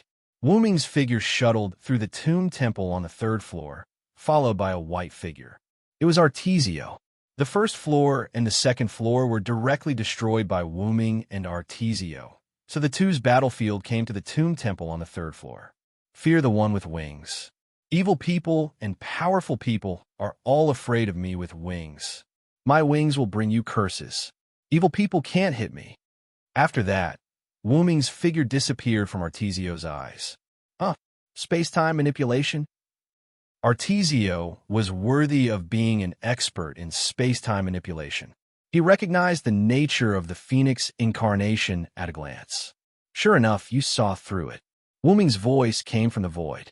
Because he was too fast, his voice sounded like it came from all directions. The Phoenix incarnation was said to speed up his speed, but the principle was to enter the lightning speed state. That lightning speed state actually allowed him to enter a different accelerated space from this space-time. In this space, everything became incomparably slow, and one's body also gained the ability to accelerate by a small margin. However, the price was an overload on one's body. If a new Godslayer were to use this skill, his body would experience severe pain due to overload in less than a minute. But for Wuming, the root dragon, who had extremely high physical fitness, that was not a problem at all. That was why Wuming could use Phoenix without any side effects. Come and feel my space-time manipulation. After Wuming finished speaking, he suddenly appeared behind Artemisio. Artemisio, on the other hand, was too shocked by Wuming's methods to react. Thus, there was a short lapse in his memory. However, compared to a battle between experts, this moment of inattention would often become the key to victory or defeat. Go down! After saying that, Wuming immediately raised his divine power, which was enchanted with Giant's instant cast, and smashed it toward Artesius's heart. Boom! In an instant, Arthu's figure was buried under the dark stone slabs of the Temple of Tombs. At the same time, the entire floor of the third floor shattered. In short, just like the first and second floor, the entire third floor was destroyed. Boom! Accompanied by a loud roar, the sky above the fourth floor of the underground lake seemed to be broken, and countless broken stones and other things came to the fourth floor of the underground lake. Plop, plop, plop. Accompanied by the sound of countless stones falling into the water, Wuming's figure floated above the lake. Wuming looked at the lake vigilantly. The blow just now did hit Artesio's heart, but Wuming had a feeling that Artesio was not dead yet. Although Wuming hid his 12 incarnations ability to surprise Artesio, he successfully used Phoenix to speed up Artesio and then used Giant's power to hit Artesio. However, Artesio must have some means to avoid fatal injuries. Wuming heard from Shobi that if you want to kill a god, you must destroy the god's divine essence. Just like human heart and brain, the divine essence was the root of the god. The elven corridor was also the first to give birth to the god's divine essence. However, unlike human heart and brain, the god's divine essence was not necessarily in the heart, and it might not even be in the brain, but in any part of the body. Moreover, the god's weakness was really only the divine essence. Unlike human heart and brain, serious injuries to other parts of the body may also be fatal. The god's body was not afraid of physical damage. In fact, the god's body was a practical skin bag. As long as the divine essence was intact, the god could even abandon the body and make another one. Wuming did hit Artesio's heart just now. Under that kind of attack, even Artesio's body should be dead if the divine essence was in the heart. Since Wuming could still feel that Artesio was still alive, it meant that Artesio's divine essence was probably not in the heart. Not to mention that Wuming put a lot of effort in order to kill Artesio with one blow. Wuming's current divine essence was not as powerful as his original body, so he could only use his 12 incarnations one by one, and their power was greatly reduced. In addition, he couldn't use double incarnations normally. The Titan incarnation just now could be so powerful because of overload, but also because of that, Wuming's Titan ability was temporarily unavailable. Because Wuming used Titan incarnation, the slate representing Titan incarnation in Wuming's heart was in a blood-red state, which meant that this ability was temporarily unavailable. That was the price of instantaneous power, but it was also the price of overloading, and that price would take about 3 days. Titan incarnation was Wuming's most commonly used ability. After all, it was simple and crude.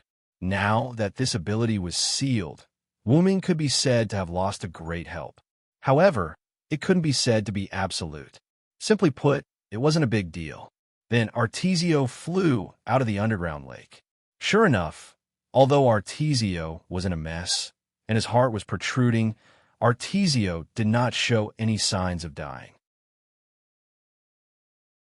There was no doubt that the spirit essence was not in his heart. Because Wuming attacked from behind, the left part of his chest that was covered by his clothes bulged. Speaking of which, the scene of a man's chest bulging was too beautiful to believe. You wanted to hit my spirit essence from the beginning? That's a good plan. Although Wuming didn't use any tricks at all, I have to say, you're really a monster, Artesio. Even if Wuming didn't hit his spirit essence, he should have been affected by Wuming's Titan incarnation, but Artesio didn't show any signs of damage. Ha ha ha, I'm the strongest god of war, the god of war. Artesio roared, and the spirit essence in his body was activated, and all the damage on his body was healed. He looked just like when he first met Wuming. You should have more trump cards, right?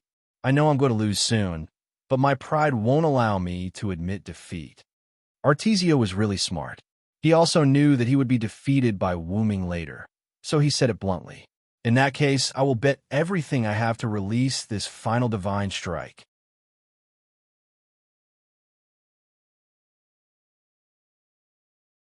Chapter 442.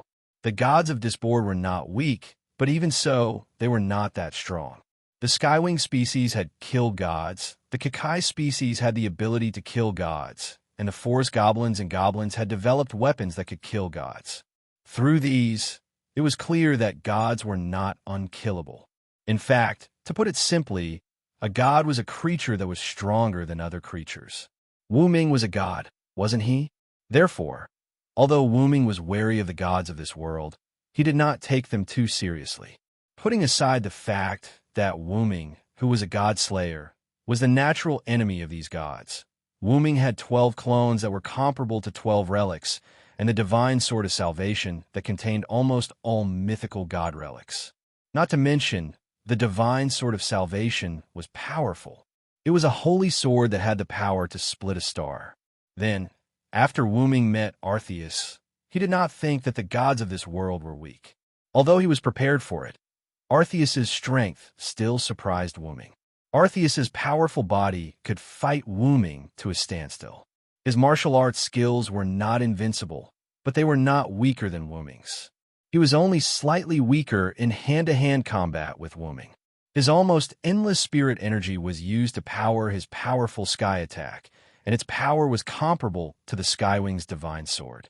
Arceus could kill gods, so it was not unreasonable for him to be called the most powerful god of war.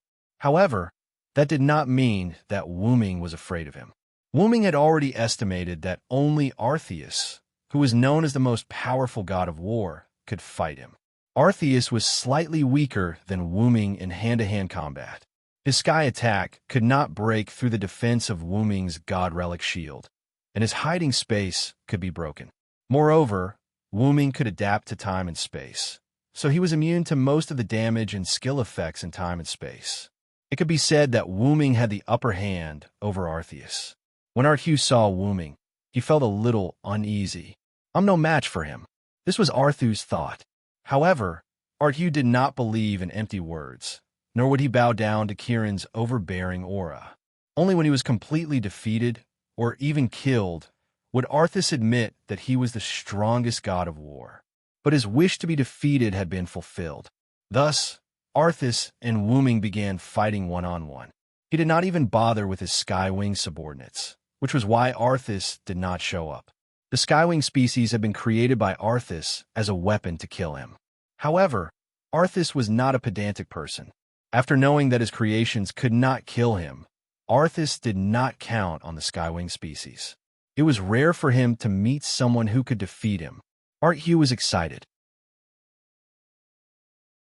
However, after using so many means, both Wuming and Arthas knew that even if the two of them continued to fight normally, they would not be able to finish it in a short time. Arthas did not like to drag things out. He was ready to use his ultimate move. Wuming, on the other hand, was passive. In fact, the battle with Arthas was not bad. Wuming did not want to end it so quickly, but if it was his opponent's opinion, Wuming would still respect it. Then, I'll also prepare a big one. After Wuming said that, he let go of the Sword of Salvation, and the Sword of Salvation merged into Wuming's body like a spirit. Immediately, Wuming raised his right hand and began to gather magical power. In Wuming's inner world, there were 10 small stone plates on the huge stone plate, one of which was already shining red. That was the stone plate representing the Titan. Immediately, the pointer in the center of the stone plate turned, and the long and short pointers pointed to the stone plate at 11 o'clock. The stone plate was engraved with a slowly burning sun, which made people feel hot just by looking at it. In an instant, the stone plate representing the incarnation of the sun turned scarlet, which meant that the sunstone plate could no longer be used. For victory, come to me quickly. Immortal sun, please grant me a shining steed. Spirited horse, with the lifeline of my origin dragon, I bestow upon the eternal glory. Bring me the shining wheel of light that symbolizes me. With Wuming's words, a small fireball appeared in Wuming's hand. In an instant, the small fireball continued to expand and became extremely huge in an instant. Inside the fireball, the shape of a steed could be vaguely seen. The steed was constantly restless, and the fireball exuded intense heat. The extremely high temperature made the space begin to distort, and it felt like it was going to break. Wuming looked at Arthas on the opposite side.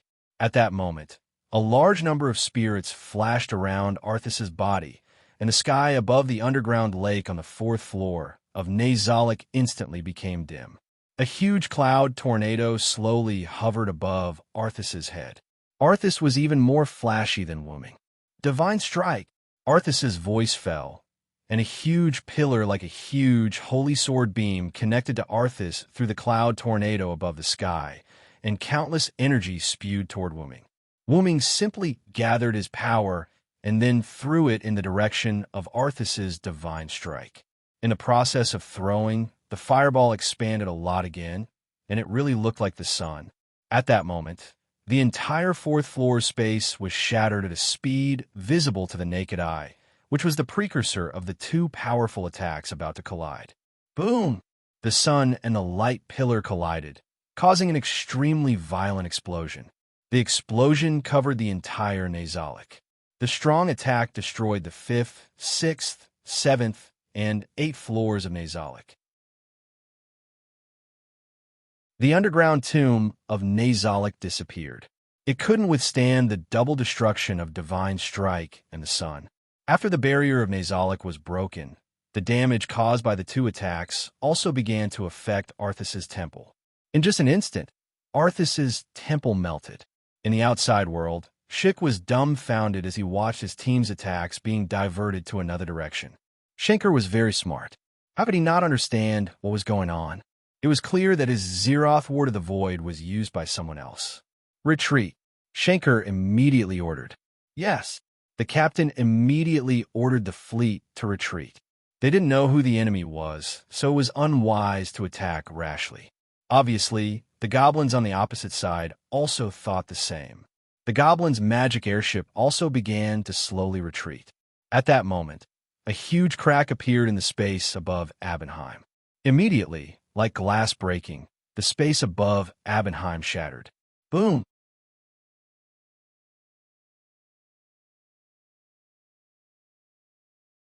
Chapter 443. Above Abenheim, all the Skywings had shrunk to the size of 10-year-old children because they had all unleashed the pseudo-divine strike together. Their original plan was to get rid of the forest goblins and goblins in one fell swoop. So the Skywings had converted all their energy into Sky Strike and gathered it into that pseudo-god strike. The Skywing's special characteristic was that after unleashing all their energy, their bodies would rapidly shrink after unleashing their Sky Strikes. What a disgusting curse. Slurp. Wipe away your saliva. At the same time, their combat strength was also greatly reduced. Although it was not to the point where they could kill just about anyone, the Skywings found it hard to resist against creatures like forest fairies, goblins, orcs, and vampires. When Azriel saw that her sister's attacks had been diverted, she understood that they had fallen into a trap. Not only that, but the forest fairies and gnomes had also fallen into a trap. The Forest Elite Species Alliance, the Gnome Species Alliance, and the Winged Species Alliance had all been set up. Now, it was certain that the two Sky Strikes that had been unleashed by an unknown person were from the unknown person who had set the trap for the Skywings. Damn it. I can't continue fighting like this. Abent, I'm begging you, Meow. Azriel patted the ground beneath her weakly. The entire residence of the Skywing species was occupied by the huge fantasy breed, Abenheim. After Azriel finished speaking, a ripple appeared. It was a Bonheim nodding. Even if the Skywings could no longer fight, there was still a Bonheim, a fantasy breed that had been personally named by Arceus. A fantasy breed that could catch Arceus's eye and was willing to follow him could not possibly be weak. After all, even though Arceus the God of War was a stubborn old man who had a death wish, he truly acknowledged the strong.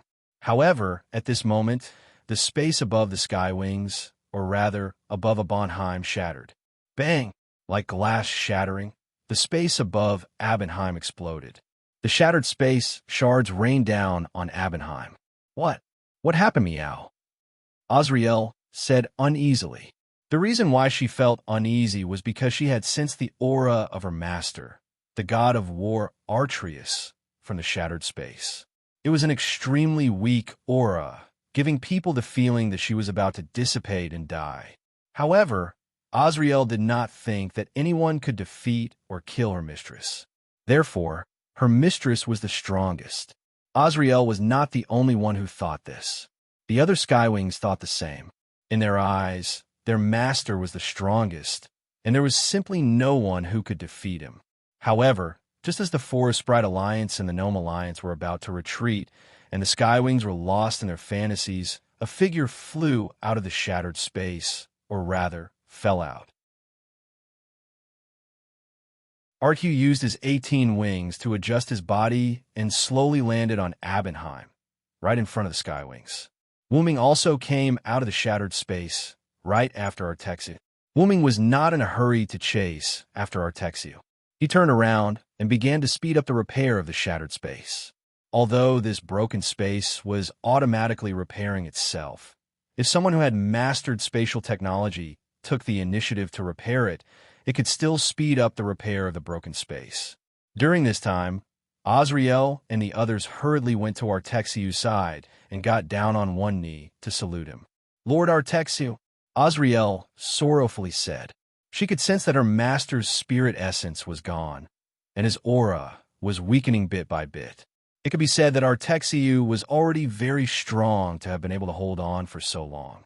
That was also the reason why Wu Ming didn't rush to catch up with Artesio.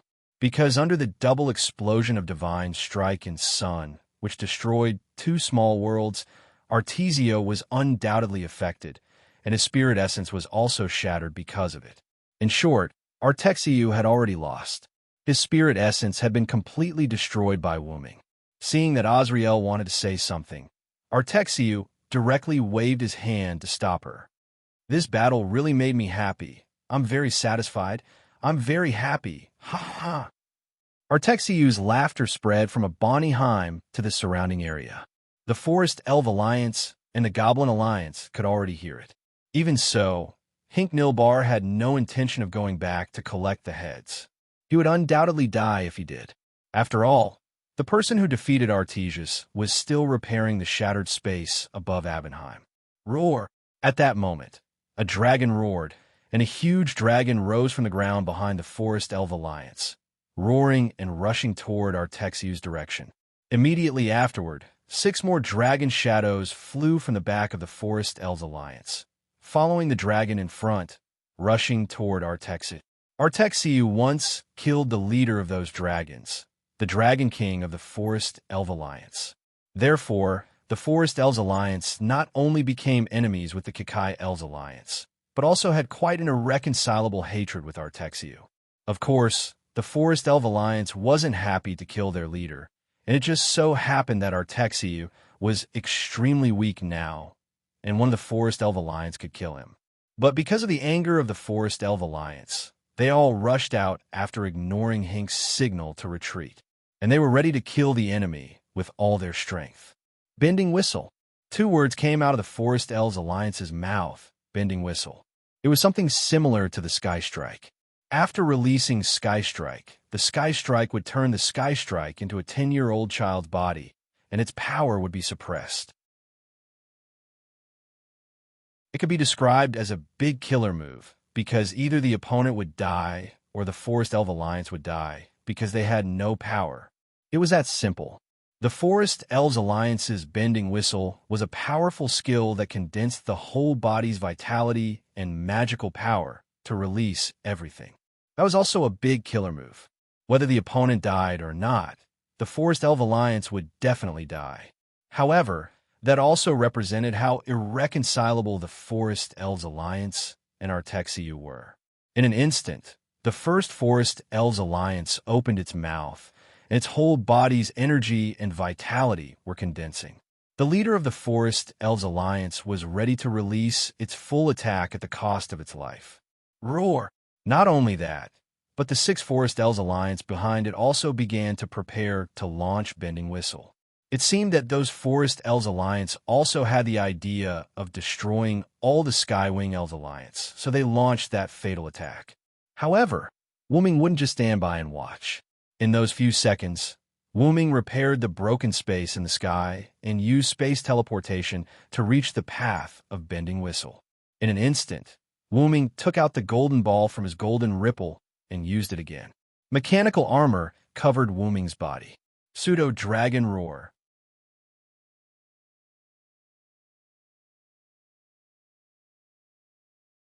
Chapter 444. Pseudo-Dragon's Roar. As Wuming's voice fell, Wuming raised his hand, and a terrifying dragon breath burst out from the barrel in Wuming's hand. The huge dragon breath collided with the 6 incoming dragon breaths, and Wuming's pseudo-dragon's roar instantly engulfed them. Looking at Wuming's attack, the leading dragon spirit was instantly shocked, and at the same time, anger rushed to the dragon spirit's heart.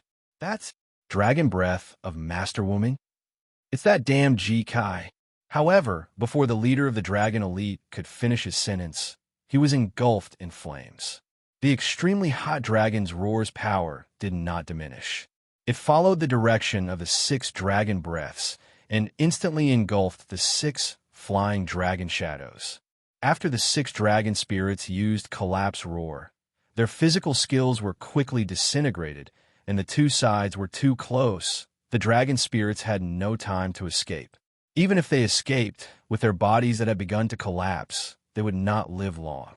In just a few breaths, the 6 powerful dragon spirits' attacks were disintegrated by Wuming, and not even ashes were left. This scene made the forest goblins, and other races widen their eyes. Even the superior life forms, such as the Skywing, Fantasy, and Giant races could not wipe out the 6 dragon goblins in a few breaths of time while fighting alone. Only the Divine race, or the Kakai race that could replicate powerful attacks, could do it. Shankar saw Wuming's figure through the long-distance perspective magic, and his pupils shrank instantly. It's him. The captain of the forest spirit next to Shankar was also surprised. After all, when Wuming came to the forest spirit fleet, only Shankar and the captain saw Wuming's face. Looking at Wuming's Kakai race equipment, Shankar had already guessed the whole story. Wuming somehow managed to get his hands on a piece of equipment belonging to the mecha race. Using a method unknown to Shik, he was able to analyze and utilize that device. A few days ago, Wuming first accidentally broke into the goblins' territory and then came to the forest spirit fleet, providing information to the forest spirits for free, probably for this moment. It was clear that the goblins had also come to Iliala because of Silent's methods, forming a tripartite balance of forces with the Skywings and the Forest Goblin Alliance. Later, Wuming used the Kakai race's weapon to simulate Sky Strike and attack their forces and the Goblin fleet, causing the two sides to launch weapons against the Skywing race. In order to counterattack, the Skywing race also used their strongest move. As a result, the attacks from the three sides were inexplicably attracted to other places and disappeared at a visible speed. There was no doubt that it was Wuming was behind it. Although they didn't know where their attacks disappeared, there was no doubt that it was not a good thing. Are the forest spirits ready to use the teleportation spell against the fleet? Because of the sense of crisis, Shankar had already ordered people to prepare the teleportation spell, ready to teleport the entire forest spirit fleet away. "Yes, we're ready, and we're just waiting for your order," the captain said calmly as he saluted Shik. "If you're ready, just activate it, you idiot." Shankar glared at the captain angrily. "We're preparing to escape. Since we're ready, what are we waiting for? Do we want them to attack us? After all, we don't know Wuming's current situation, and we don't know if he's a friend or foe." Yes, I'll give the order now." The captain was surprised by Shankar's anger. This was the first time he had seen this lord angry. The captain left to inform the teleportation spell, while Shankar still stood at the bow of the warship, looking at Wuming, who was using the X-ray vision spell. "How dare you toy with me, Shankar Nilbar, in the palm of your hand. Even if you're a god, wait for my revenge." After all, the Zeroth Ward of the Void that she, Hink Nilbarian, had developed was not for anything else but to slay a god. And the god that Hink Nilbarian wanted to slay the most was the creator of the forest elves, the forest god Canis. As long as there's no more Lord God, Nina and I can be together. Hee. Shankar's expression darkened. Accompanied by Shankar's laughter, the entire forest spirit fleet disappeared from the battlefield. At the same time, the goblins' magic airship had turned around. Intense flames erupted from the huge nozzle behind it. Then, the entire goblin fleet flew into the distance like a meteor shower. The fairy, dragon, fantasy, and giant species that had cooperated with the two sides were all dead. The fairy was in the forest spirit fleet, while the fantasy and giant species were behind the goblins. When they saw the goblins fleeing, they fled as well. Since their allies had fled, what was the point of them staying here? Thus, only the infant skywing species, fantasy breed of Bonnie Heim, and Arthas, whose body was starting to fade, were left on the battlefield. Wuming did not care about the forest spirits and goblins. After eliminating the dragon spirits, Wuming landed on a Bonnie Heim. In an instant, Abenheim exuded a threatening aura, and the Skywing, who had already turned into an infant, nervously looked at Wuming, protecting his dying master. Now, no matter how stupid the Skywing species were, they knew that their master, the most powerful war god Arthas, had been defeated, and the price was his life. "They're quite loyal to you, Arthas." Wuming did not do anything but stood in front of Arthas and said in a light tone, "They are indeed a group of subordinates worthy of my trust. Unfortunately, I didn't pay attention to them in the past," Arthas said calmly.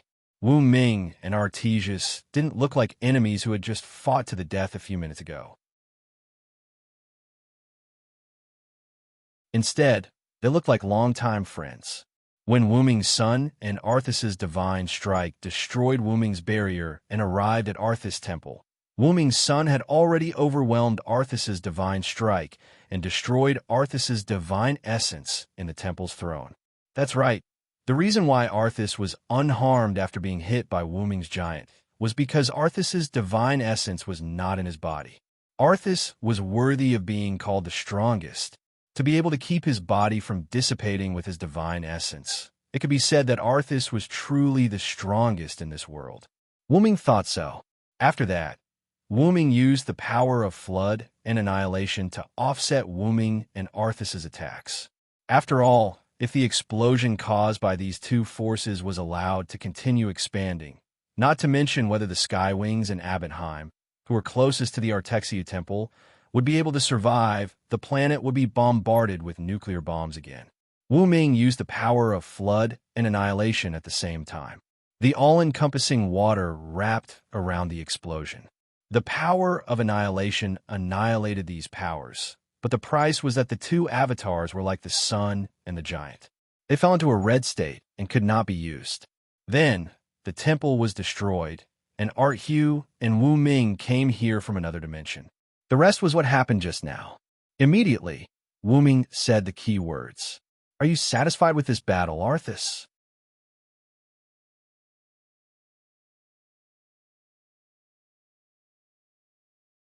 Chapter 445. Are you satisfied with this battle, Arthur? Ha ha ha ha ha. After Wu Ming asked the question, Arthas started to laugh loudly. He laughed continuously.